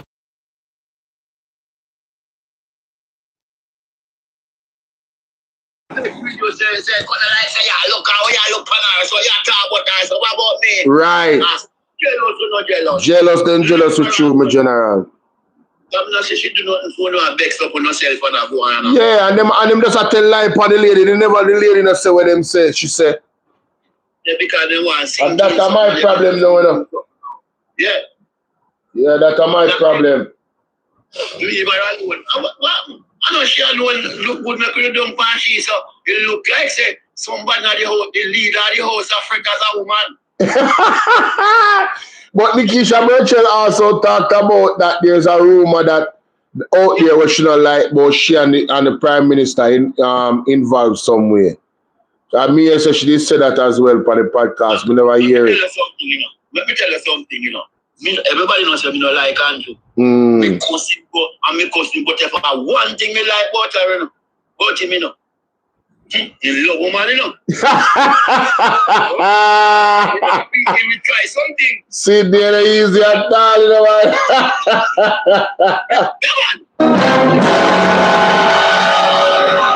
Oh my God, see, there is easy at all, yeah, man. No, sir. Embarrassing. We need some milk. I want mistake he make. Actually, did young. You don't see it? Yeah. Make him, sure. Make him stay there, so. But he love pretty girl. Yeah.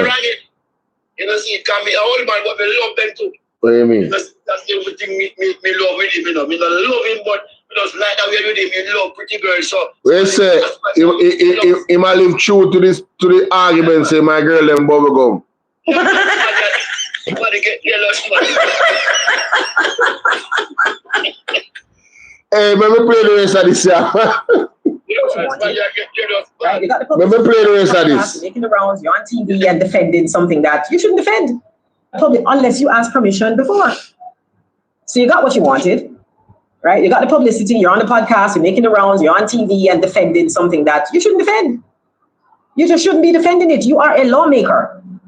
You are there to make laws. That's the first thing that you're there to do. So she make this argument say she should not defend speaking in patois. And then she had this her patois. Yeah, so a real house slave this, you know. Let's continue. Well, you don't know, say, before you put on that, you don't know, say the reason why the vex. Look how much woman over for them side, and you come like, say, the boss, I love the pretty one over there.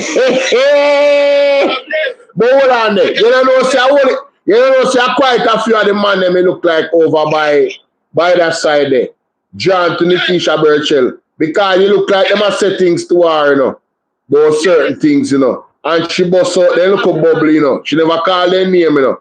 But she bust out them bubble. I remember if you hear her speech when she bust out them bubble. Say people on that side. Yes. Yes.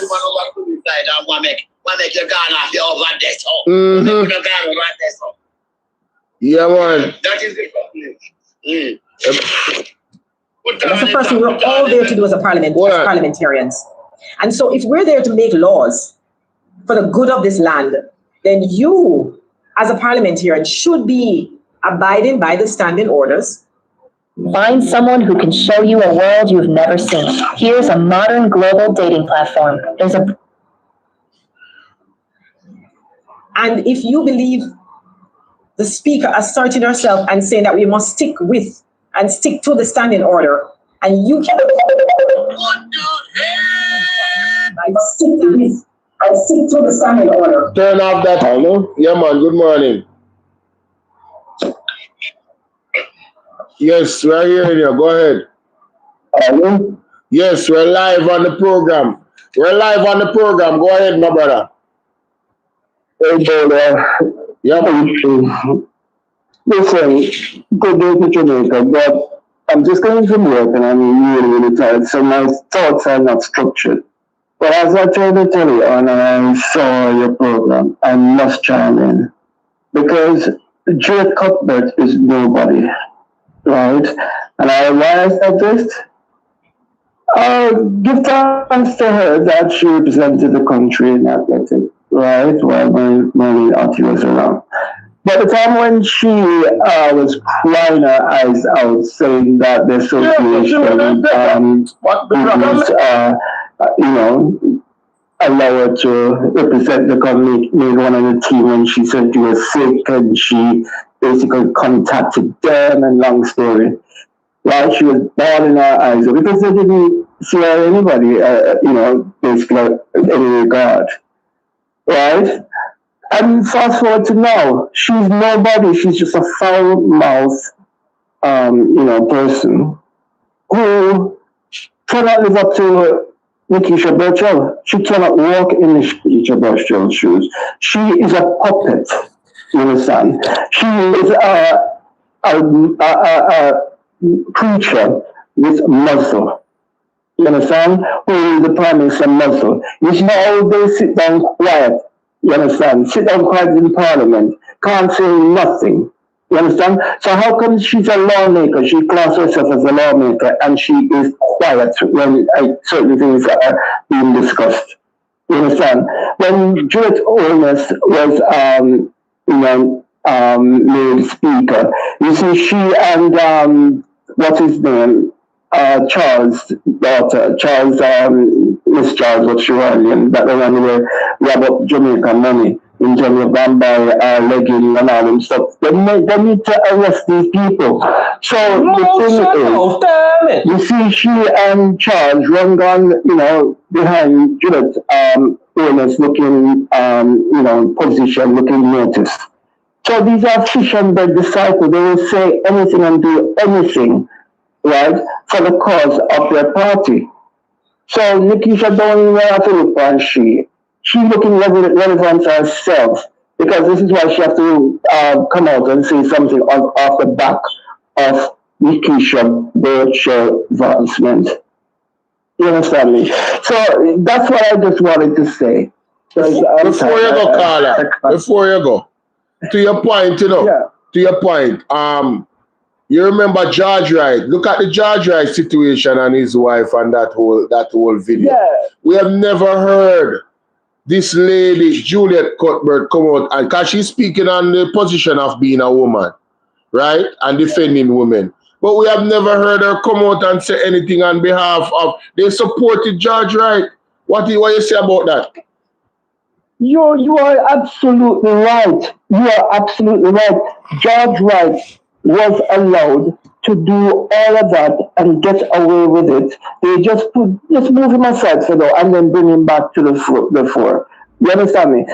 They did not come out and say anything about it. Babsy Grange don't say anything much about it, right? Even with the Buju, the Buju, right? They do all what they did to her, right? And Babsy not come out and say nothing. Juliet Cuthbert not come out and say, Juliet Owens not come out and say that none of the JP women them not come out and say nothing. You understand me? When the opposition stood up in Parliament and individually, right, spoke out against it. Look at even Juliet Owens, Juliet Cuthbert's face. Where she sit down there and make up her face and go and like say, you know, the people are not saying anything of sense or reasonable. You understand? So these people are demons. They're of the synagogue of Satan. I tell you that, right? By the fruit of their action, you shall know them. You understand? So not pay them no mind when them come out and are just politically try to put something, sow some seed out there. Because because she knows that Nikisha Burchell, right, is a strong woman and people are listening to her. People are basically with her. This is why they want to tarnish her character. This is why they want to talk certain things against her. Right? If you are not someone of importance, nobody not know you, nobody not call your name, nobody not talk about you. You understand? So Juliet Cutler needs to go sit down. She needs to go wash out her mouth. Her mouth is filthy. So she has no authority. She has no moral stand to talk about nobody. Yes. You understand me? Yes. So hold on, Carla. Before you go, again, did you hear my were you watching the video from the start? So you hear when I pointed out that they actually just came in. All right, so they misquoted. Juliet Cuthbert actually misquoted what Miss Nikisha Burchell said. You know, I'm gonna read the quote for you. Let me just put it up on the screen here and read the quote for you real quick, because they are saying that she said, you know, she's controlling her household. That's not what Nikisha Burchell said.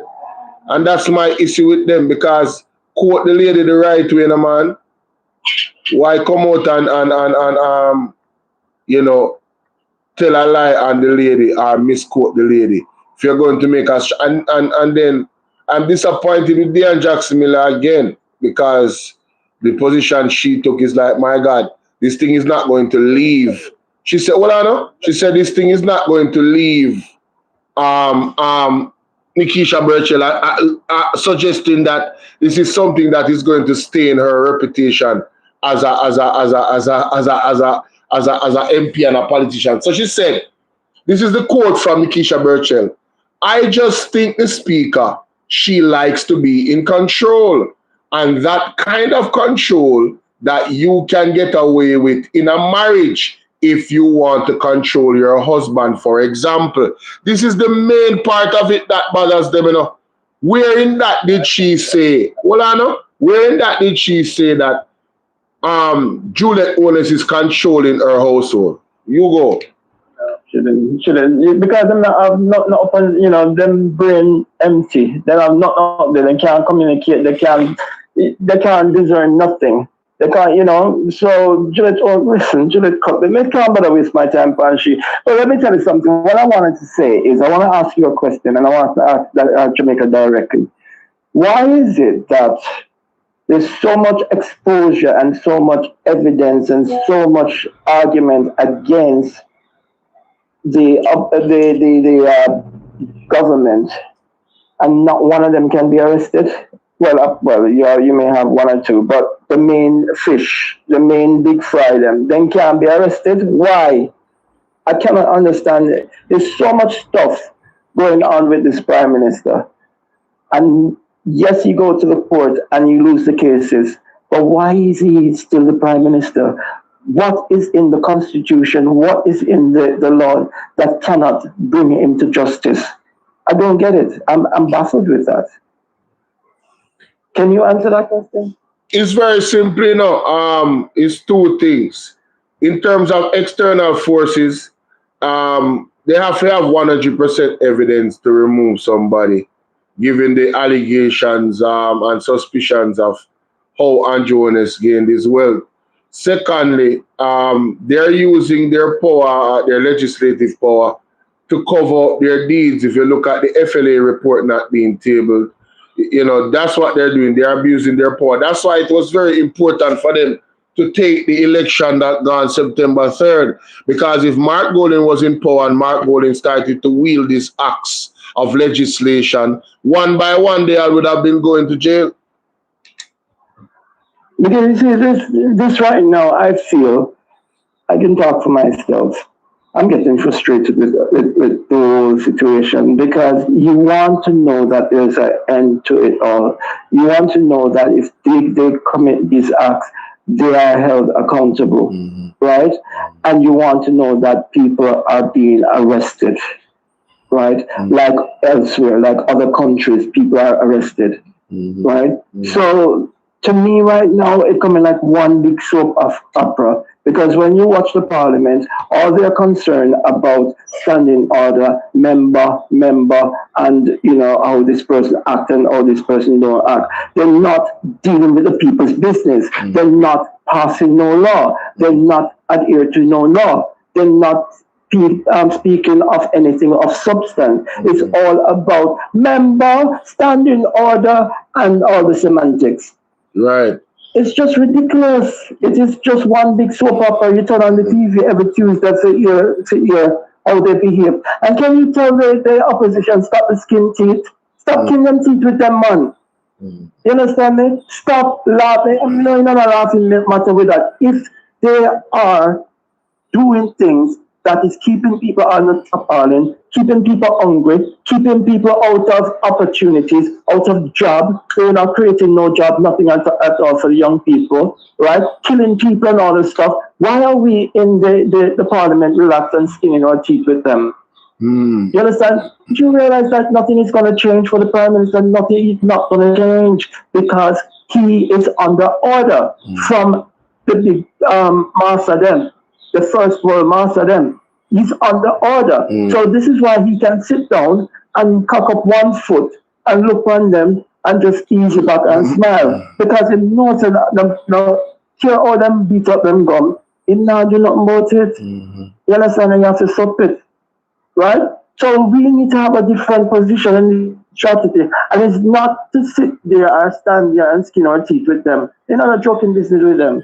It caught me the wrong way when we see that happen. I'm not saying that the opposition are not doing anything. They're doing something. They're standing up. They're talking out, right?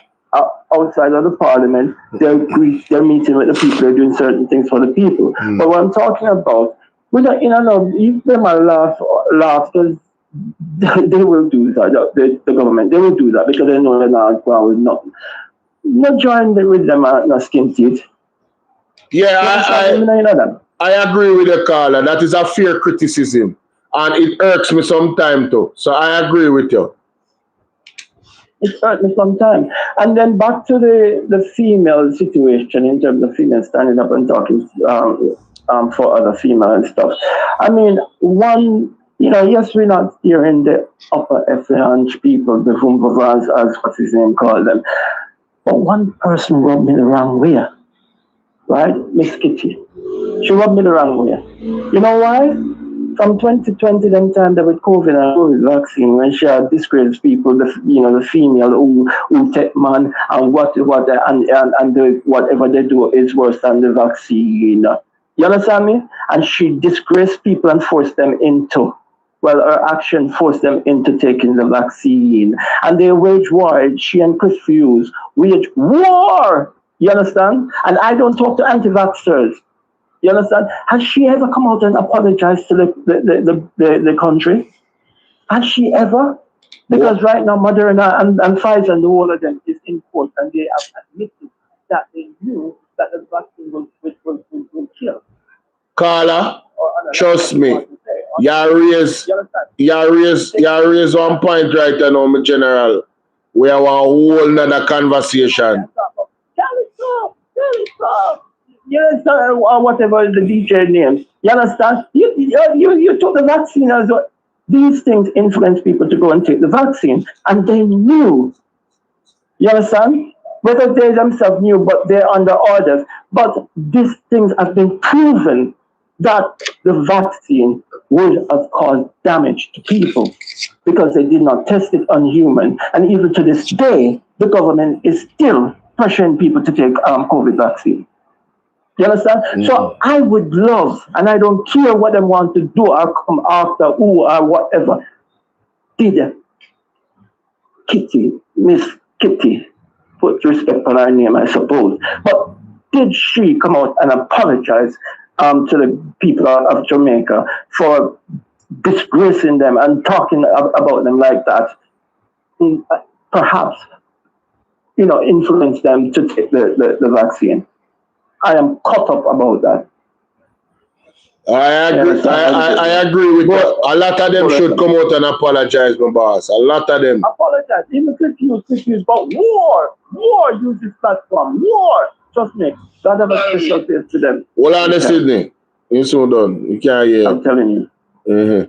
Because you know why? Mm-hmm. Touch not the Lord anointed. That's right. You understand? That's we right. don't know who we are and the value we carry, the power we carry.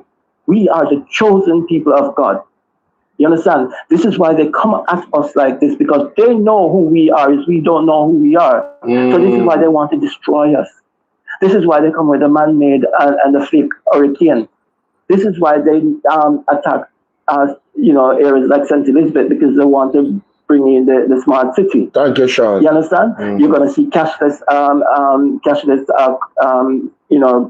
digital currency and all this stuff coming in, right? You're going to see e-car, electric car coming in.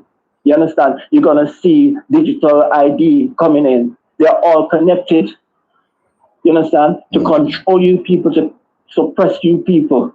You understand? Robot there, Jamaica already, I don't know. You understand? Them bringing the robot already, right? So when any rebellion, start up, they can use the robot to control them. They don't need the police. They can use the robot, which they build that seem indestructible, to control them.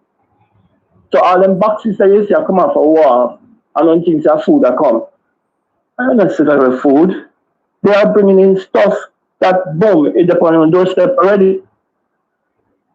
Why is it that black people run into white people for help when the same white people are the same one are suppressor and oppressor? Why are we in Jamaica calling for Trump or America to help when Rubio and Trump are the one that order the Prime Minister and the rest of them to suppress them? You understand me? Remember when the Prime Minister and Tufton met with Bill Gates, and Tufton and Prime Minister came out and talking about they were honored to meet him. Tufton said he was honored to be on the same stage. You understand? Put the dots together. Come on, people, use your discernment. They're not with you. Mm-hmm. You understand? They're not with you. I come up on the Rastafarians because you people are really different over the years. I want to handle myself. I want to connect with each other. You people are whole truth to yourself. Only need to stand up and lead. You understand me? When I greet each other, yes, I and don't know that is the name of Christ. Yes, I am. You understand me? When I think it's just, yes, I am. No, that's the name of Christ. You understand? Want to know what's going on. Get out and leave. Stop being door-side and dormant. You understand? The Maroons. The Maroons is not different from the Jamaican. It's just that they moved off and they separated. You understand? And they know the truth. And they remain in the truth. People need to unite. We need to unite. And stop softly and go on coward. And when people tell me the truth, when they talk about, well, my own disease, our own man and conspiracy theory. Come on, man. Come out on yourself. And come into the light, come into the truth. You understand me? People know, those are on the way. I've never left the shores of Jamaica. We don't realize that there's a different world out there and a different way of people act. And they have perpetual hatred soon. I come from working right now. You understand? And I'm working amongst certain nations. And trust me, that's a fight every day for respect. That's a fight every day for equal rights. That's a fight every day to get what I deserve. You understand? When I come here, there's no opportunity for me then. Right? I'm going to come abroad. Right? I'm going to put myself back into university. I have my education. I have my degree. I have my qualification. I have my experience, years of it. but yet I am not being paid like who don't have it like me. You understand? I am teaching even the managers, right? But yet they don't want to give me the respect because you know why? They have perpetual hatred for us. They know who we are. And this is why they're keeping us down, because we are the chosen people of God. Anywhere you see war going against a nation, you just trust me. There are a lot of Israelites inside it. Stop talking about being a Jamaican. We're not more than being a Jamaican. And we just get dropped off a Jamaican. You understand? Fight for the nation. You understand? When I'm talking about anti-Semitic, those who are calling themselves Jews were not the right Jews, only the right Jews. You cannot be anti-Semitic because you are of Shem. You are the Semite, not them. You understand? It pains me. I love my people. I love my people. I love my people. But it pains me to see how we've gone down and we become docile and coward. You understand? Anyway, you know what? Bolo, I'm going to figure so. Thank you so much for your contribution, my general. Big up yourself. Have a good day, all right? All right, cool. Thanks. Wow, powerful, ladies and gentlemen. Powerful, powerful.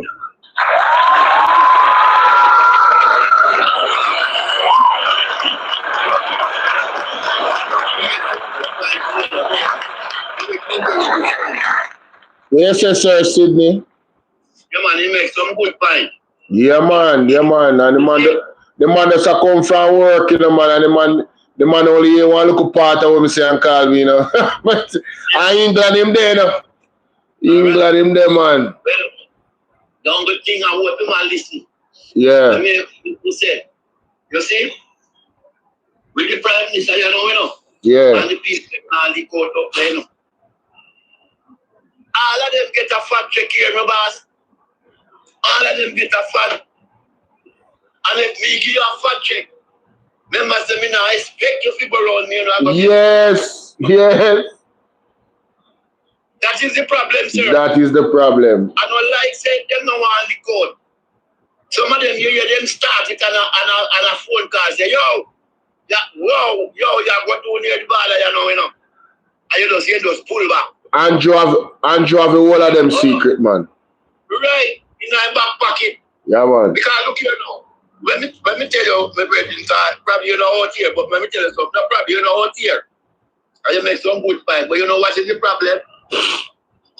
If you get $10 million, sir, all of a sudden you say you get 300% raise. Your head full up the room, you know. Yeah, because a $30 million that. A 300% raise, you know. A $30 million that. All right. A 30 or a 40 that you get per month. Hold on, 300% at 10. If you add 300% to it, at 40 million, yes? 40 you can work. 40 million. Good. And you know, you're none of them. One man record. And on the leader of the People's National Party, I say, boy, now take him. And you hear what them say now, my boss? You hear what them say? Yeah. They for your people when you can't come out, but you must get your one money to make it right. So, I know say, them no want car. But the man cover them long time with the 200% raise. And if you open your mouth, that you know, I can't somewhere. I don't swear go, I poor we are talking now. So you see, that is the thing why no. Let me tell you something, my brother. And let me tell you something. I come from Michael Manley days. And I said, no, and you and me go on the PMP and me go on. No, away from Portia Simpson Miller. And me not think she should do it. Because she never come back to me one day you can say we do something for her. Never one day she give me get a farmer ticket and me go back to Canada. And she give me a Gilbert house. And me never look for me one day and say, yo, do this to me now. Never. She away from that. No politician ever can look for me and say, remember give me $1,000 where you know say boy I must when me drive a vehicle and put gas in it. So what you have to Sydney? You benefit from Mama P, right? Our program and so and she never asks you for no favor. You never ask me and say, don't let me down. When the first day when time I'm getting you say what you see this ticket I feel your family. Hey man. Oh, that means that when you go over there, not do nothing illegal. Right, I know make she feel. She said, don't let me down. Right. That means that we know if we run off. Yes. We know if we shame her. We know if we can't no job. We know if we do nothing. Yes. That's what she tell me. Oh God, man. And it's one thing now. You see, and just because you see you know, and probably should not remember certain things. But me I tell you something, say, you can remember me because I see her when the highway I walk now, me and her car. And she hug me up and we are crying. And people are wonder what this. I said, that picture take away, you know. Yes. Remember me. Let me tell you something. When the sentence, Greg, I come a sentence from my ferry, come a sentence, and I walk me. And the China man, you hear, and you come walk me. All right?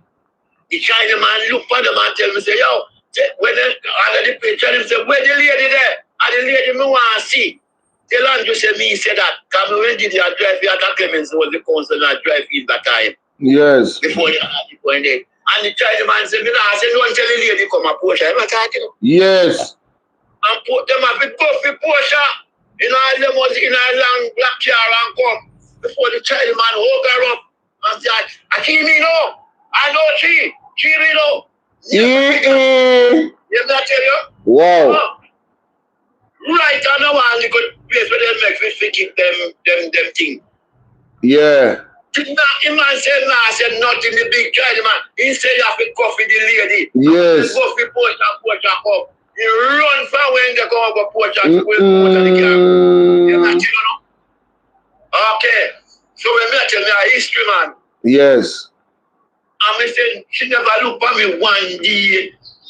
I said, boy, do a favor for me. Right. Even one day. Right. You hear me I tell you? Right. I'm Jamaican man in years. And no more politicians ever look at me and tell me, say, right now, them ever give me, I'm ever beg them this and beg them. I know that me do it fine, no brother.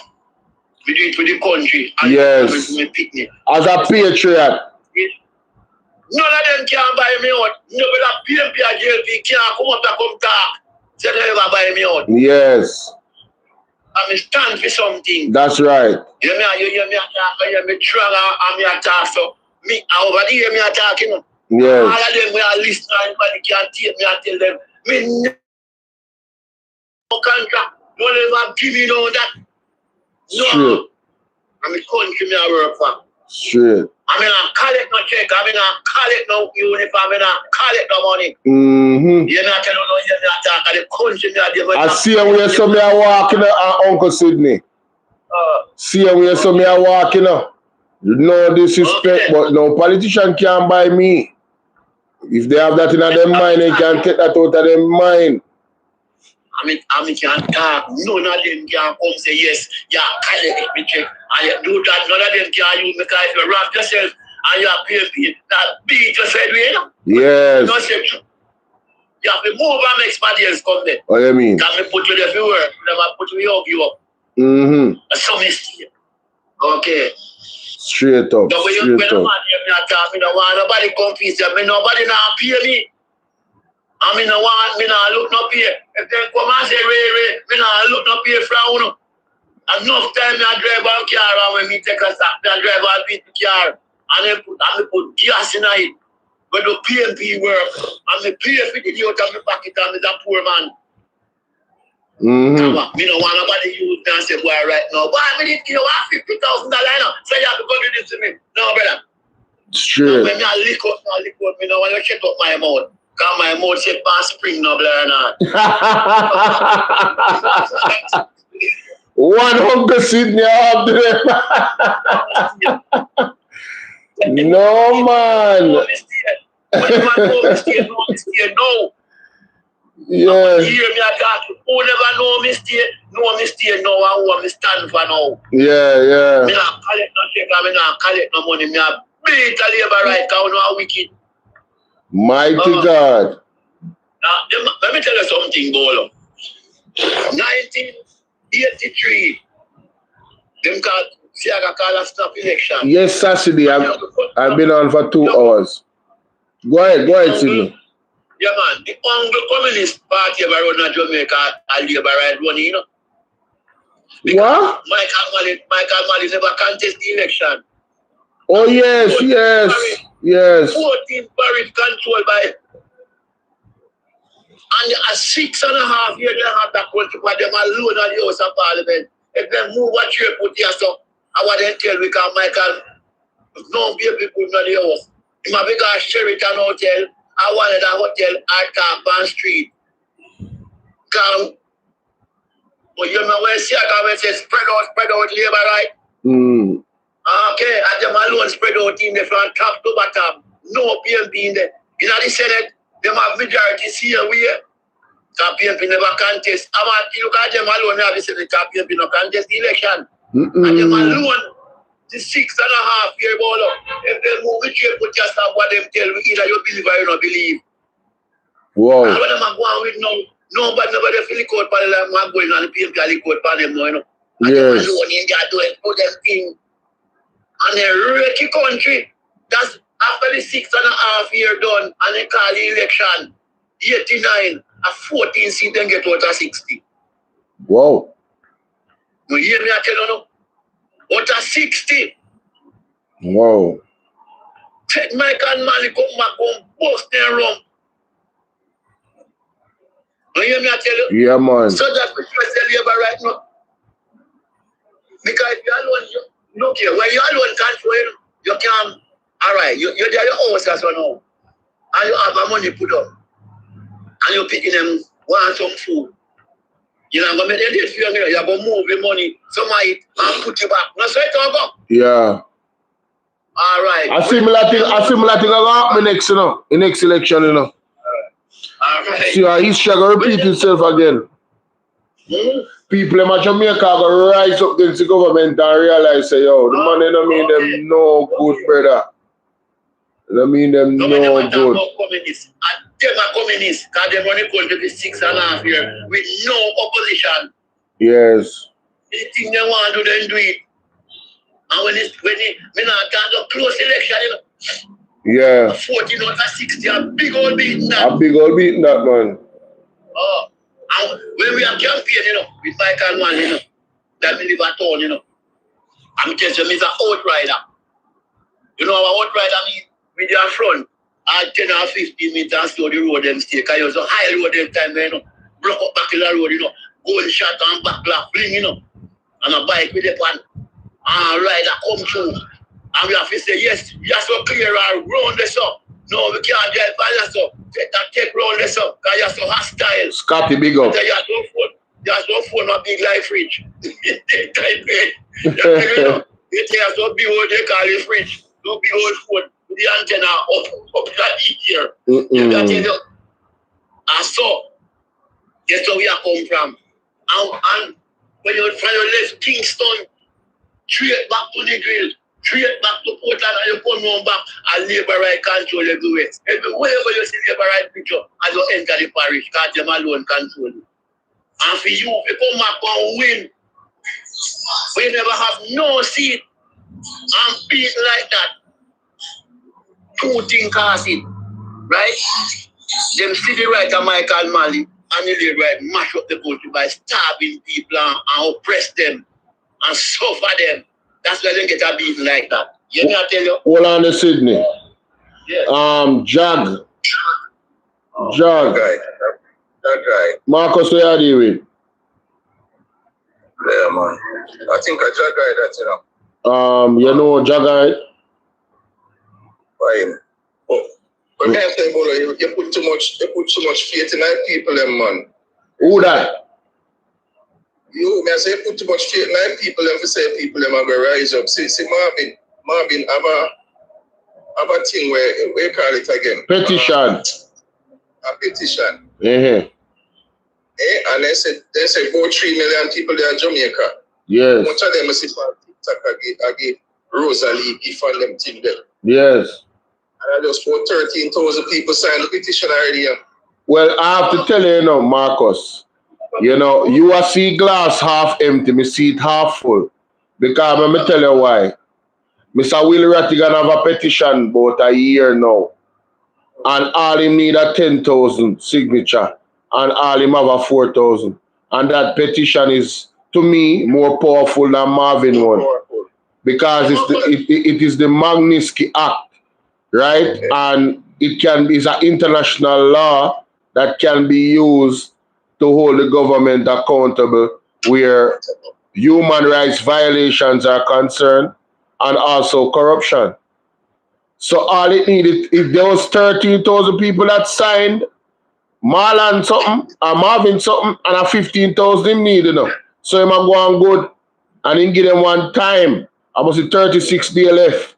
So him the on pace, forget that sign up. So if people him a go on good, me general. Remember I tell you, when they compare to Mr. Will Rattigan one, because right now more than same people that sign Mr. Will Rattigan one right now. So he can carry them, he can use the MAGNITSKY Act against the government because that be a human rights violation going in Jamaica. And corruption. I sign Rattigan one too. Mm-hmm. People in the diaspora more care about the country. Yeah, we're active like that, yeah.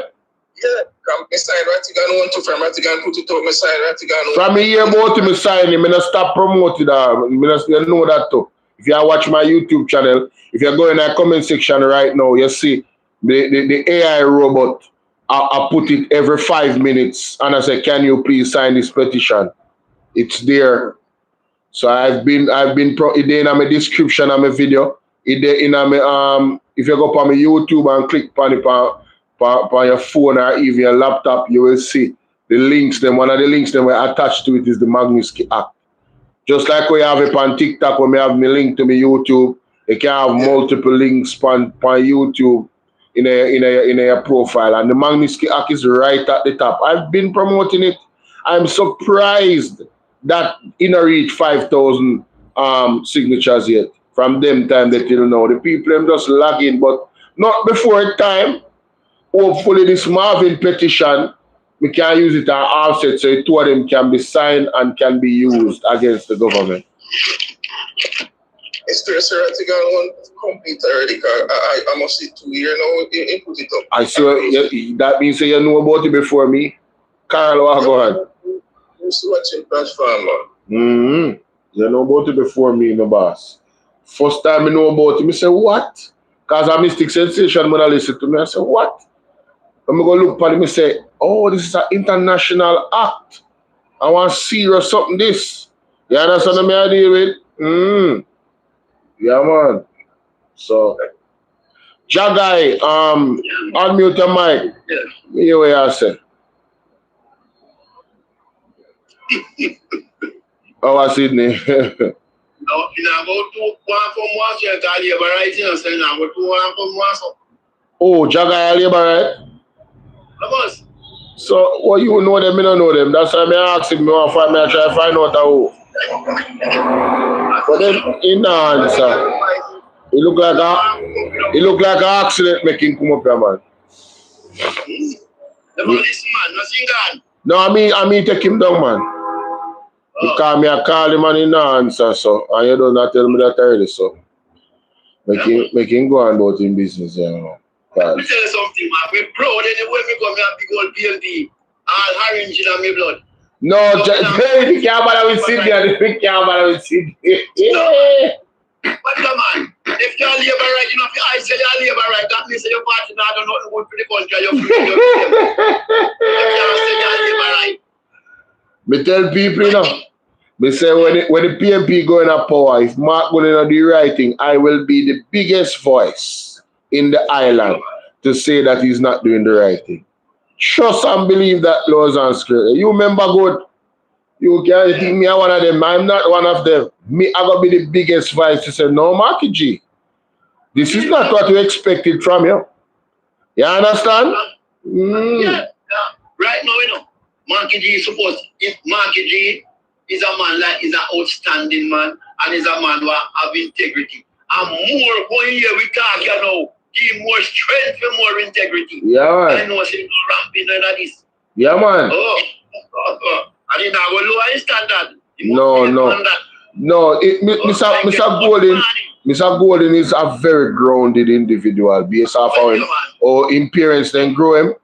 and him love and respect for his parents, he lives in a way that he honors his parents' memory of how they were. You understand what them stood for? And that's how me know, that's why I'm confident in him saying I'm gonna do the right thing. I signed the petition, of course.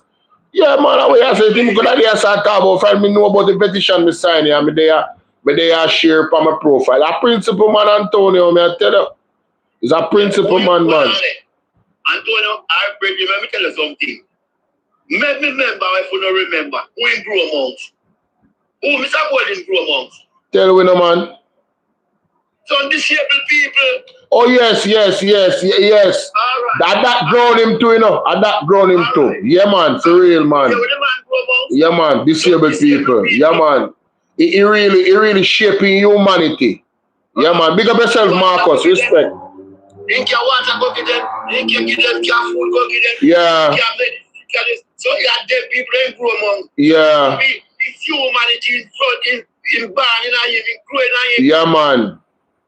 So when a man see my go on so, or something what in balm in my hold on the Sydney. Roach, just go to Marvin page and click on him bio. The link to the petition is in Marvin bio on TikTok. Alright? Easiest way for you to find it. Let's go to Marvin Edgar page on TikTok. Marvin Firelink on TikTok. Yeah. Me notice Marvin now do much video about where him is. Because some bag of threat come. So normally he would have done this space here and he would have do a video. You notice he now do much video. But where him there right now, I'm like where him move. How you sign the petition?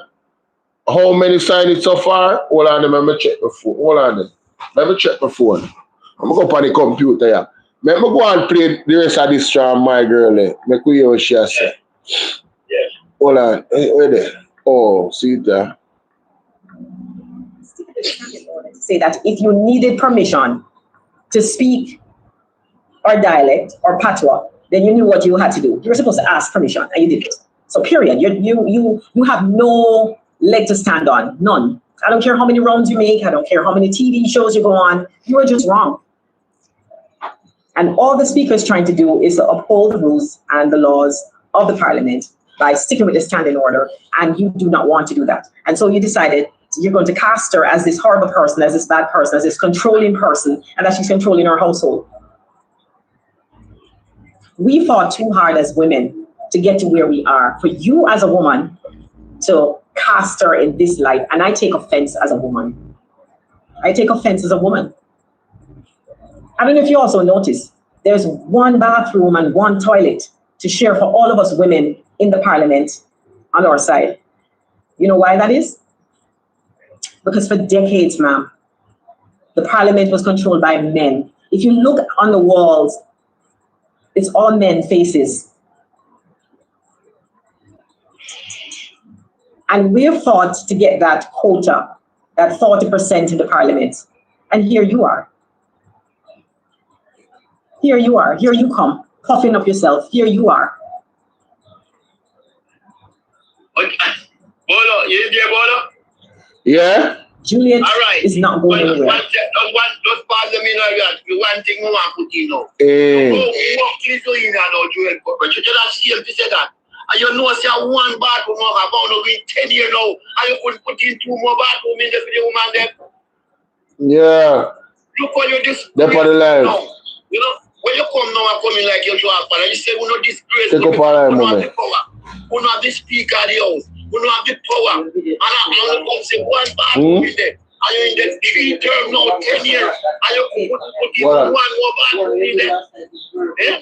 And a woman, you know, and so you know, I work with woman. And you know, the woman power, they say, look, I have the speaker of the house. You know, have everything in there. So you have a whole if I want to great corporate, your mouth so big. You couldn't put in one in the bathroom in there. If I put what did you make? What do you want them name? Why name me, Bridget? Yes, urinal. Oh my God. You could put in the 2 in the then. You and you come and run up your mouth. Eh? And you're a woman with a woman. Oh, Jesus. Listen, let me say this. You see, there's a real gender situation in power structure of the world, and it comes from the colonial masters, right? Yes. And this is the reason why, if she's advocating on behalf of women, why are you guys still upholding the mace and revering the mace and revering the power structure? Why Aunt Jones is a part of the Privy Council? Only need to get to act together, man. One thing leads to the next. Right?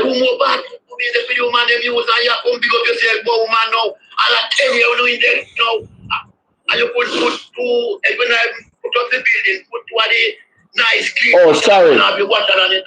Sorry. Somebody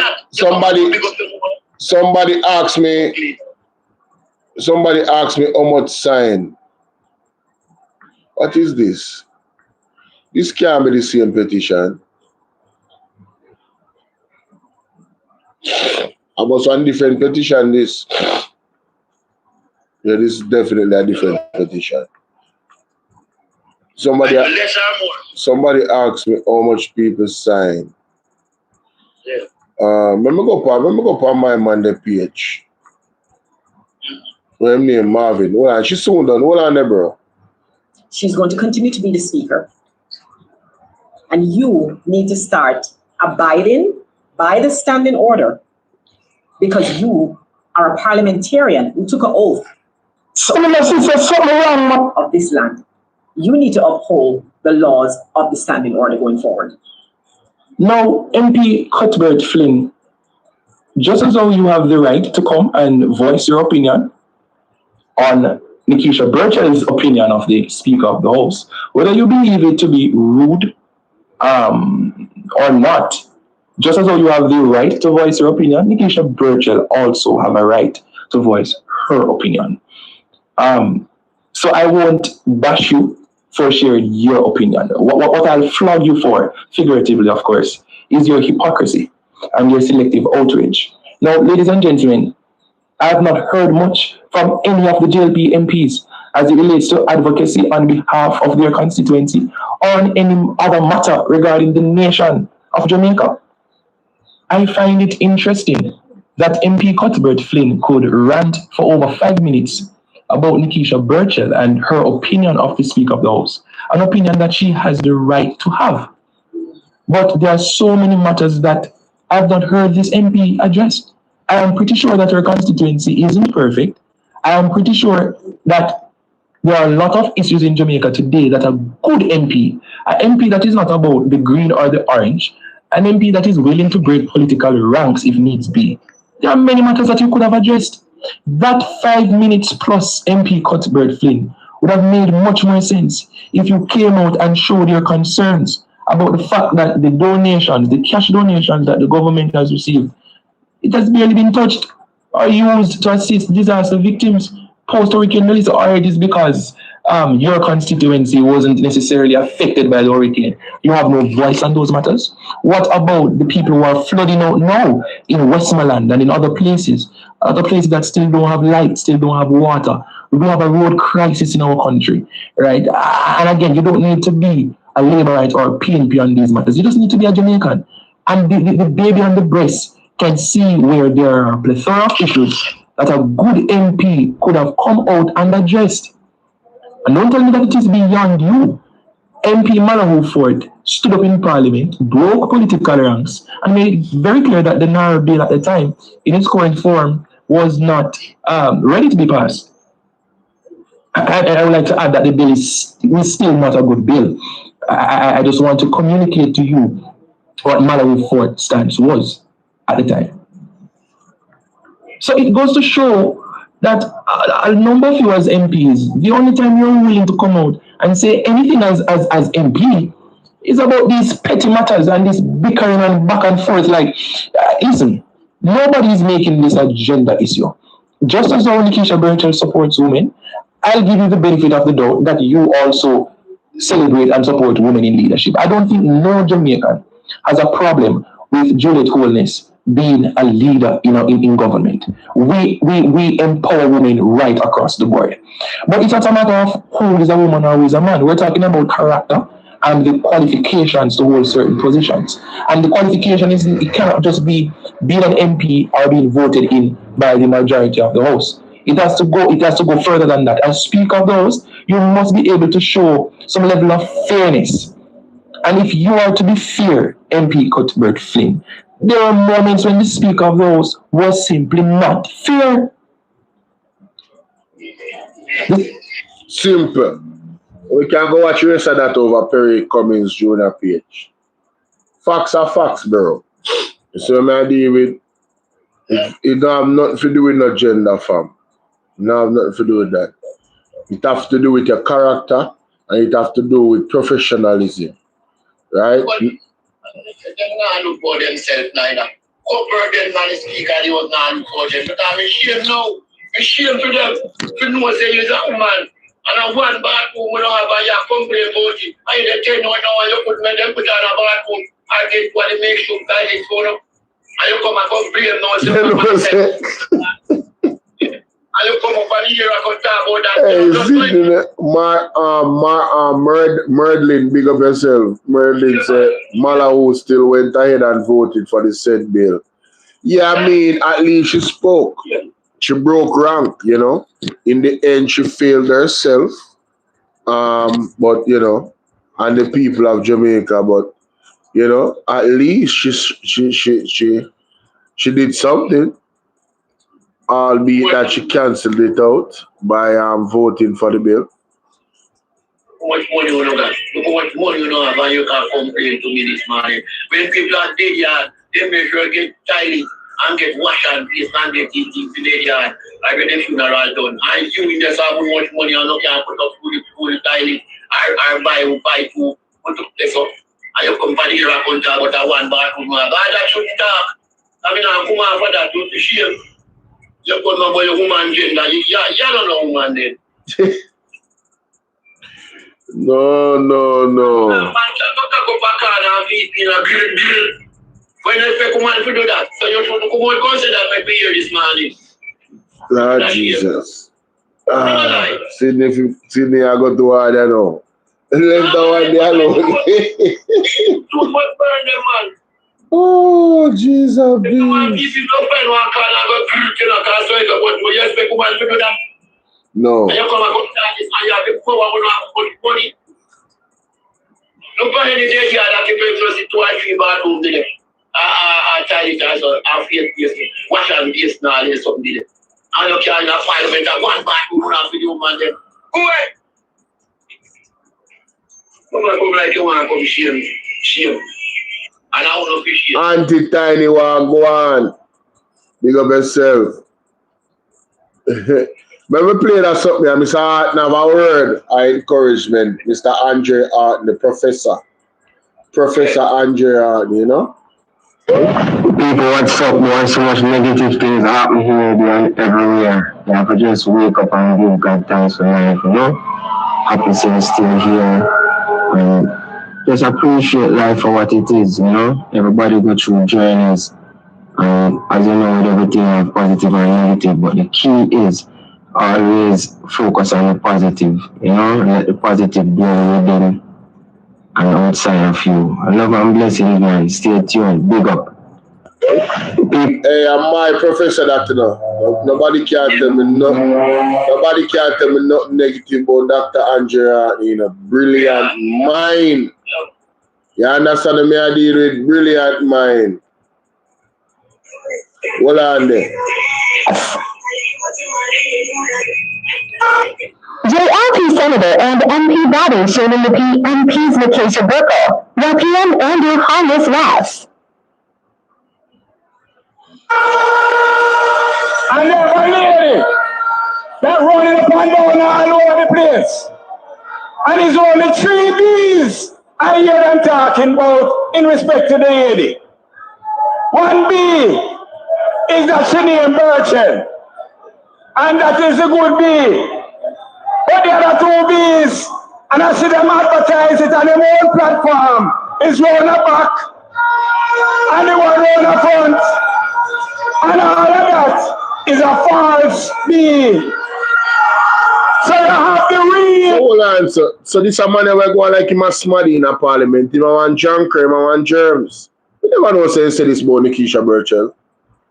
But look upon them and sit there, Father God. Look upon them and sit there. I was Sydney gone. Sydney gone. But Jamaica, you don't know who that? You don't know who that? Are the one that want Moby, you know? One of the senator them, you know, one of them in the Senate, you know. What your name? What your name? Ilta, what your name again? Sure. Look, you can. In Homer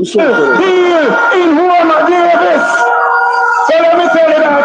You stick to Homer Davis and you'll have a better constituency. And so I am here as your member of parliament. I am here to tell you that this is not a beauty contest. Because if I'm looking at beauty contest, I think I have one of the most beautiful women. And this is my wife. Right? I have one of the most beautiful women. So this is what they ran their campaign on. No one them lose. So they were attacking Nikisha Burchell's beauty from the get-go. I can't see how many sign, you know. I don't know if I reset the petition, but when I go up on the petition a while ago, nobody no sign the petition. So something all right. I don't know what I go on with the petition. The last time they say 14,000, I don't know.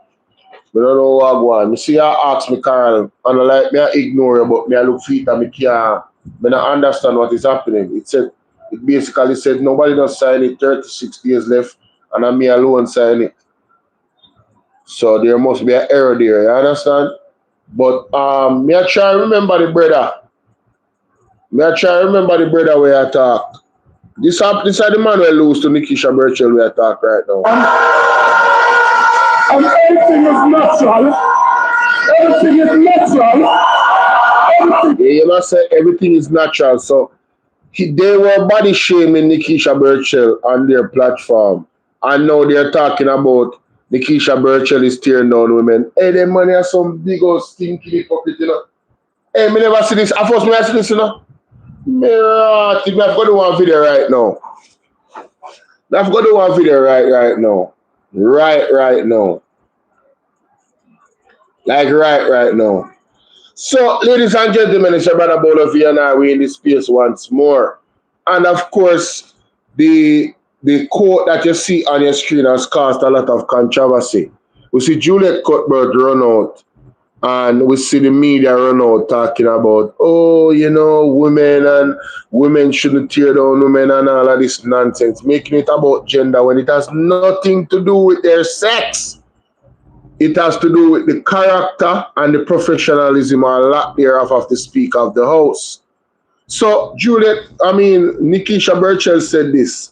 I just think the Speaker, she likes to be in control, and that kind of control that you can get away with in a marriage if you want to control your husband. For example, right? You can't control grown people sent to Parliament to represent their people. There is disorder and disrespect. But then there is also control.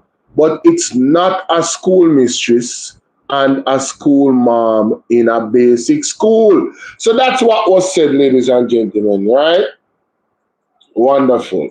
So let me take you to something that I never heard before, that I'm sure some people might not have heard, because we just don't follow the labor them. We don't listen to them, so we never hear this. Jamaica, listen to the men them.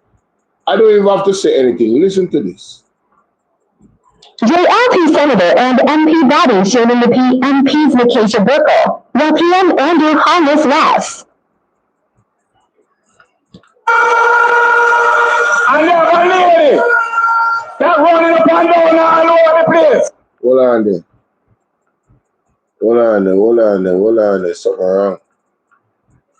Something wrong. The mic never on enough. Ladies and gentlemen, it's your brother Bolo and I, we're in this space again. Please remember to like, share, and subscribe. Thank you very much in advance. In this one, we want to talk about everybody has Nikisha Burchell in their mouth. Pause. Not literally. And of course, you know, most notably, what's her name? Juliet Cuthbert came out and was talking a lot of nonsense and pretty much misquoting what Nikisha Burchell said. Separate and apart from that, I came across something that I never saw before, which further propels the level of hypocrisy of the individual that will be on display when I share the video. But before I do, you see on your screen it says, this is what is causing the controversy. Please remember to like this video, get the video to 1,000 likes at least, right off the jump, yeah? I think, so Nikisha Burchell says, and I quote, I think on the Fixed podcast, she says, and I quote, I just think the speaker, she likes to be in control. And that kind of control that you can get away with in a marriage. Right? Let me read that again. I just think the speaker, she likes to be in control. And that kind of control that you can get away with in a marriage. If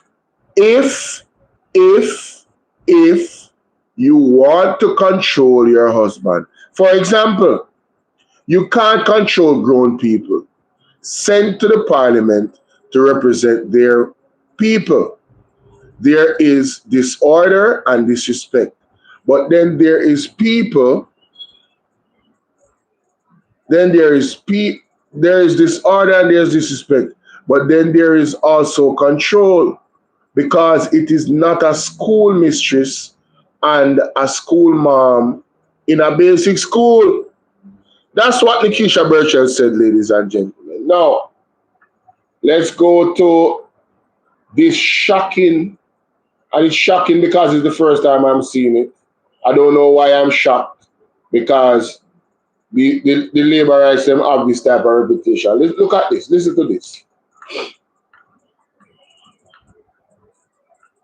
JLP Senator and MP body shaming the MP's Nikisha Burchell, while PM Andrew Harness laughs. I have a lady that running up and down all over the place. And it's only 3 B's I hear them talking about in respect to the lady. 1 B is that she named Burchell. And that is the good B. But the other 2 B's, and I see them advertise it on their own platform, is round the back, and the one round the front, and all of that is a false B. So you have the real deal in Homer Davis.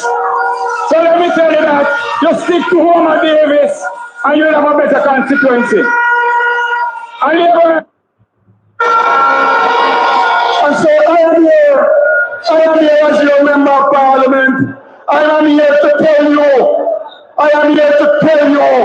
that this is not a beauty contest. Because if I'm looking at beauty contest, I think I have one of the most beautiful women. And this is my wife. Right? I have one of the most beautiful women. And everything is natural. Everything is natural. Everything is natural. Everything is natural. Everything is natural. Everything is natural. And let us understand that.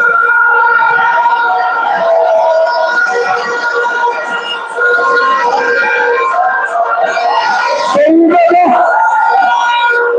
whoever is there, who's on a beauty contest, we know he not that. So when you're coming and you're parading, we don't know where you're parade for. Let me tell you, we are on a mission. And the mission is not yet completed. Because I have 4 divisions. And in 2016, we won 3 of the 4 divisions. And I can tell you, when the next local government election is called, we will be taking all 4 divisions.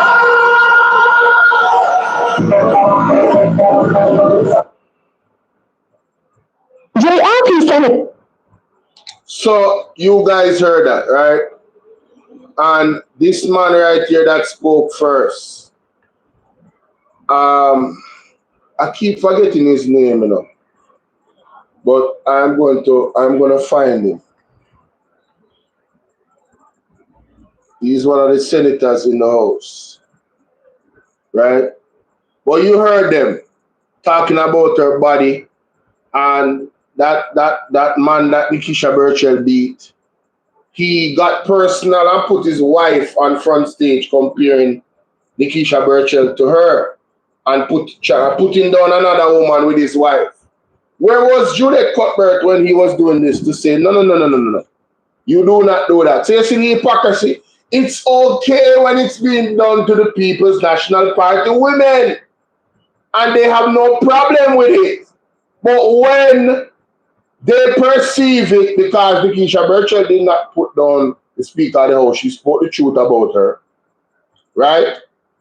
When it's perceived by them that you're putting down out, they want to use the woman card. The devil is a liar. You see, they get exposed, man, so many times, man. Right? I said, I know Hilton in name. And a Hilton in name. I don't think a Hilton that senator in name. No, on a Hilton. Senator JLP Montego Bay, Jamaica. That, let me see if we can find it.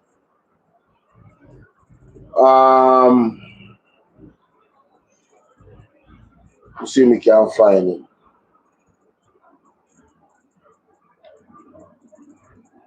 So you have Homer Davis.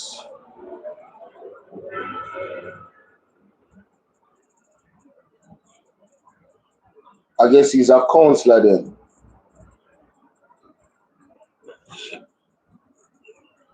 JLP counselor in Montego Bay. Because he didn't have a seat for himself. Charles Sinclair, yes. Charles Sinclair. Charles Sinclair, him are the one. Charles Sinclair were always, I don't know why I'm so shocked. Because I always saw him as a phony and a fake. So Charles Sinclair is the one, ladies and gentlemen. Senator Charles Sinclair is the one you hear in the voice talking about the lady buttocks and her breasts. So you might talk about the bees. He's the one. For those that are asking, he's the one. He's the one that's talking here. Charles Sinclair. The one that always get up in his Senate and try to use standing order for muzzle the People's National Party anytime them talk the truth. Charles Sinclair Jr. name. I guess his father named Charles Sinclair. Yeah, man. Now, him should be ashamed of himself. But then again, the Liberal, them not have no shame. You know?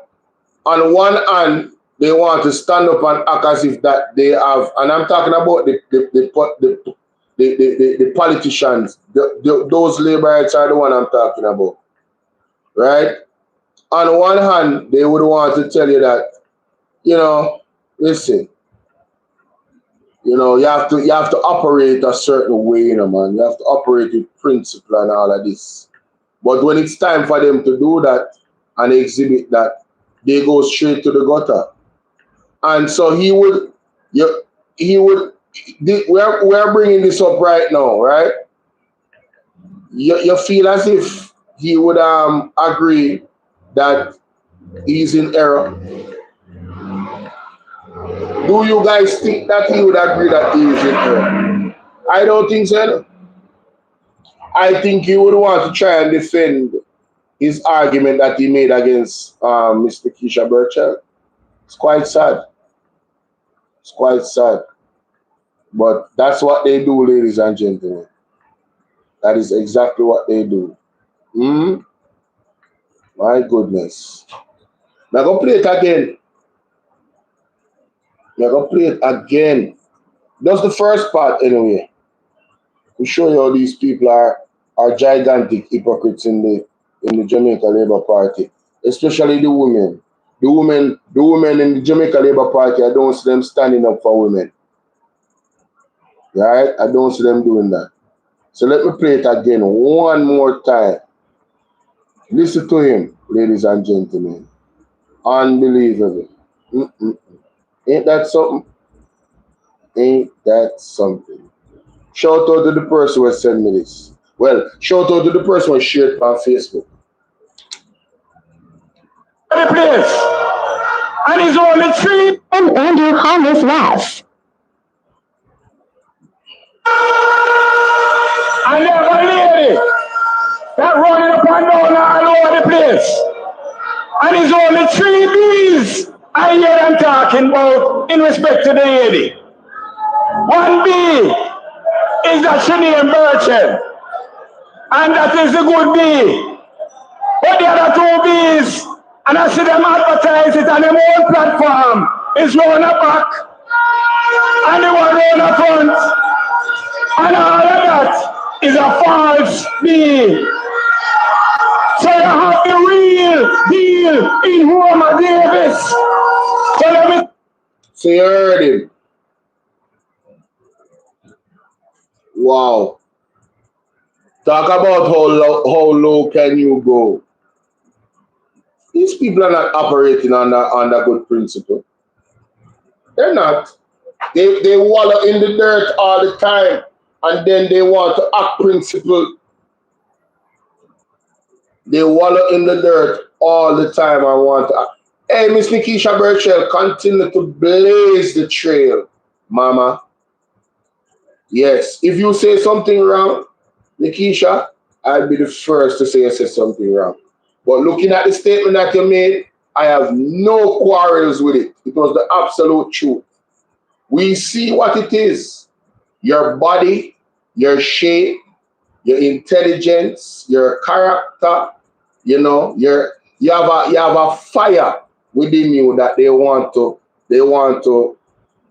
suppress. And as long as that fire is directed in the right direction, in elevating, right? As long as that fire is used in the right direction, in elevating the people that they represent, to advocate on their behalf, continue to do the good work, MP. Continue to do the good work. You understand? And the People's National Party, I want to implore you, make sure that you guys stand firmly behind Ms. Nikisha Burchell. As a matter of fact, let me go and look to see if there has been any response. Wait a minute. Let me go and look to see if there has been any response from the PMP in regards to this situation. Although it's a I would say they're majoring in the minor. I don't think they would put out anything official on their thing. This is what? Michael Hilton. What is this? Legal position by eminent senior counsel. Oh, you know, I didn't see this. Hey, Mark, what in now play now? Let me go to this. This is important.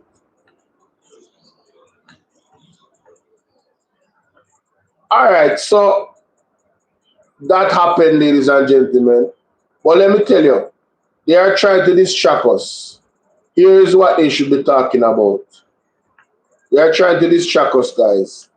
Here is what they should be talking about in the House of Parliament. This is what they should be talking about. Listen to this. Dear Madam Speaker, and Mr. President, I am sending you a memorandum of today's date prepared by the Honorable Michael Hilton, KC, on the captioned matter. Please see the attached. Having now shared with you the benefit of this clarification of the legal position by eminent senior counsel, I trust that the Integrity Commission's investigative report on the Firearm Licensing Authority will be tabled at the next sittings of the House of Representatives and of the Senate, respectively. If not, I intend to instruct legal counsel to file proceedings as advised in the memorandum. Sincerely, Mark Golden, MP, Leader of the Opposition. So this is what is important, ladies and gentlemen. That's what's important. And Mr. President, the tabling. I am sending you a memorandum of... The tabling of the report is what's important, ladies and gentlemen. All right? In terms of that, you see that there's an article that appears to have come out in regards to that conversation. But let me first look for it and come back to the reaction. Come see somebody. Let's see, look on our Instagram. Yeah, I look on our Instagram and our TikTok. Instagram. TikTok.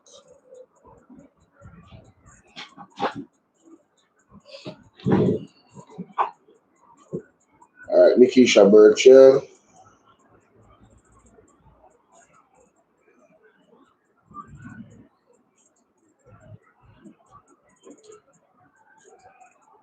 Well, this was the call-in show, but I had 2 people calling. None of my ladies have called in. Mighty God.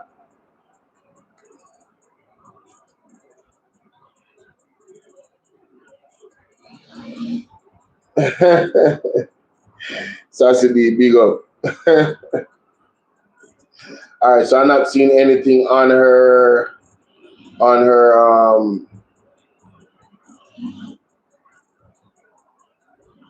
thing, on her TikTok. But her, let's see, Instagram, Nikisha,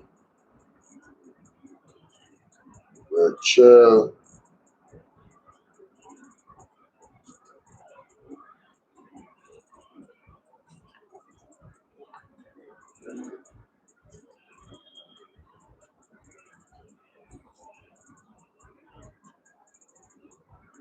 Is she on Instagram, by the way?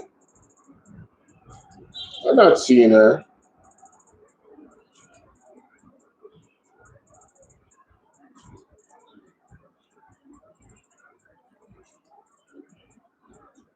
I'm not seeing her.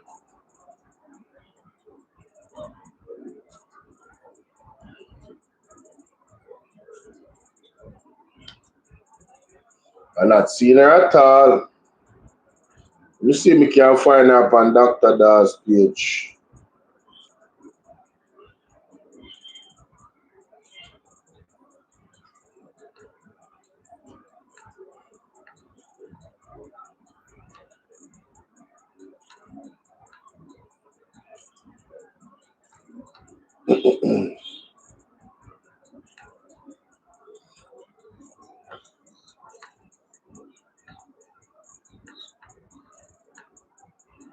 See, me can't find her on Dr. Dawes' page. Danishka Williams still active. Yes, yes. Big up Danishka.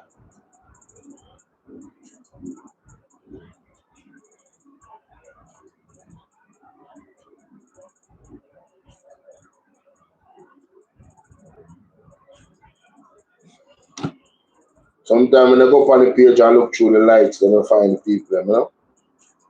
I'm not seeing Miss Nikisha Burchell.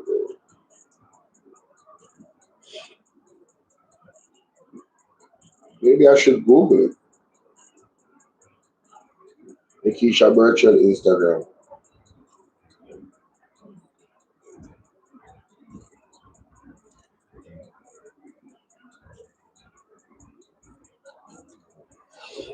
Ah, there it is. That's why I'm going to find her. I was spelling it all wrong, ladies and gentlemen. It's N-E, not N-I. She hasn't said anything on her Instagram.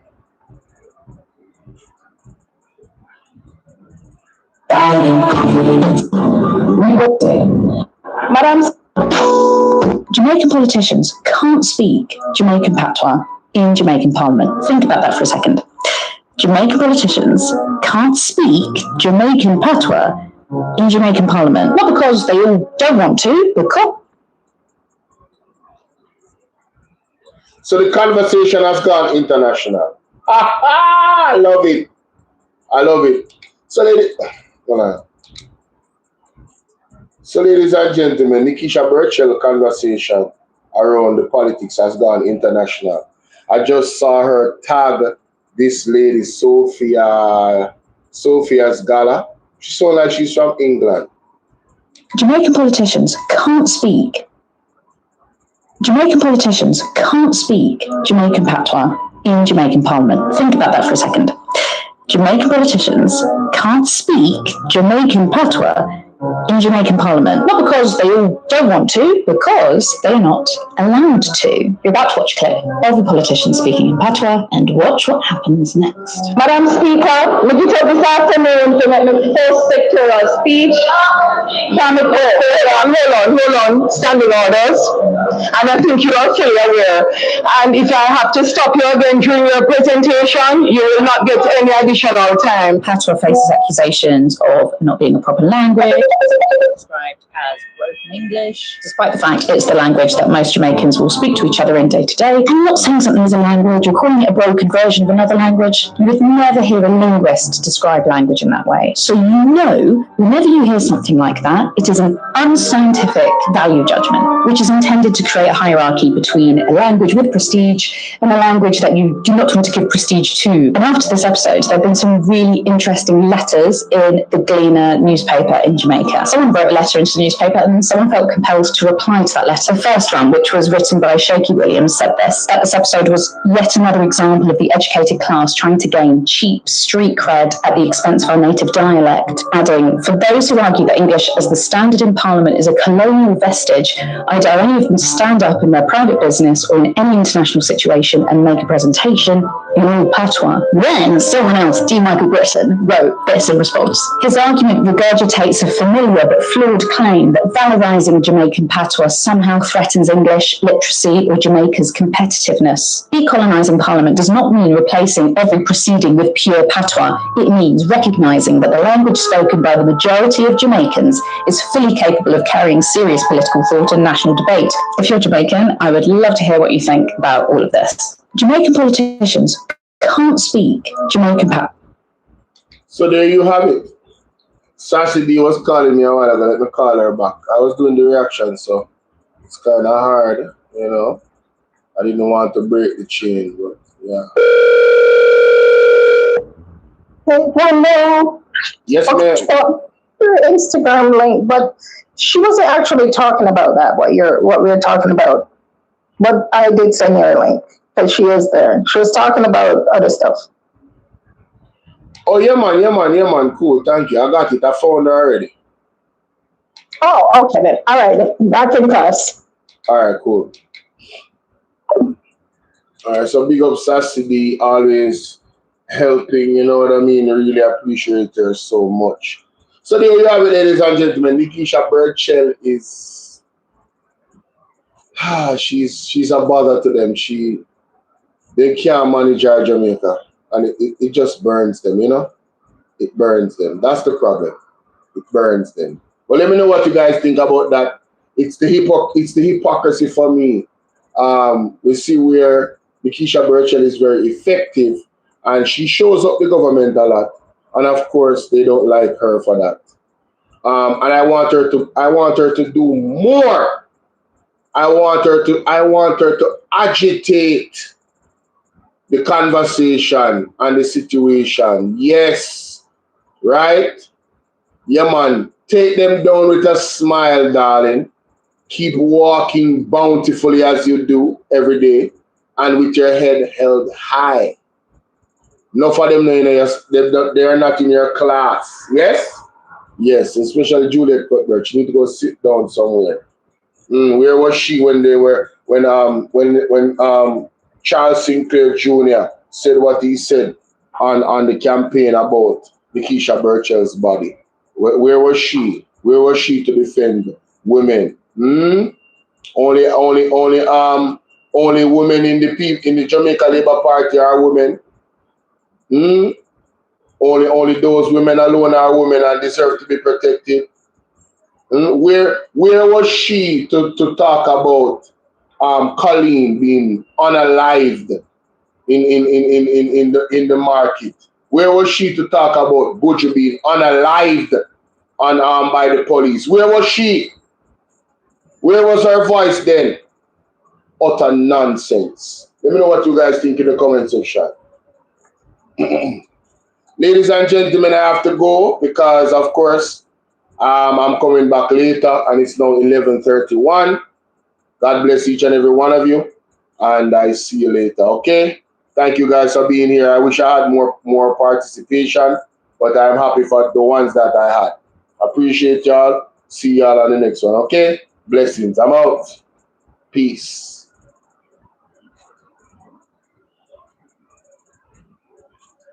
Don't ever believe that a politician is a leader. Don't ever believe that. Because the system that we have produces politicians. It doesn't produce leaders. And so you can have a politician who knows nothing about leadership and he's leading you. Politicians are concerned about the next election. That's all they're interested in. That's why they cannot be leaders. So leaders are different. Leaders are concerned about the next generation. I want you to compare those two thoughts the next time you have a politician come to your house wanting to vie for your vote. Just ask him, what is your vision for my children? I will sit and listen for 20 minutes for you to tell me what it is. He will leave your house. Because he has no interest in your children's children. His concern is to stay in power, to keep the position, to win the next election. This is why they cannot lead. When you are going to have a conversation with a politician, you should actually try this as a test. You, by the way, as a citizen of a community, you have a right to be seen by the mayor. I hope you know that. If you voted for a mayor, the mayor works for you. Therefore, you have a right to see him. You can make an appointment to see any public officer you voted for. Did you know that? That's your legal right. If you don't want to see him, you can take him to court. That's democracy. So I want you to make an appointment to go and see your mayor or go and see your governor and just sit and say, I want 30 minutes with you, sir. And ask him about that list right there. And sir, what is your purpose of being in leadership in this city? What is your purpose? The first question will make him very nervous. Second question, what is your passion for our community? He'll be wondering what you're talking about. What are you talking about? I just want to build roads and bridges and provide jobs. No. What is your passion? And this is why we need to question the leaders we have. And so I have a little thought here. I call it politics versus leadership. Let's talk about it for a second. Number one, politicians focus on programs, not vision. Number two, politicians' priority is securing the next election, not securing the next generation. Their focus is different. Number three, politicians are preoccupied with promises, not purpose. What we need is statesmen. Statesmen. We don't need more politicians. A statesman is an interesting human. A statesman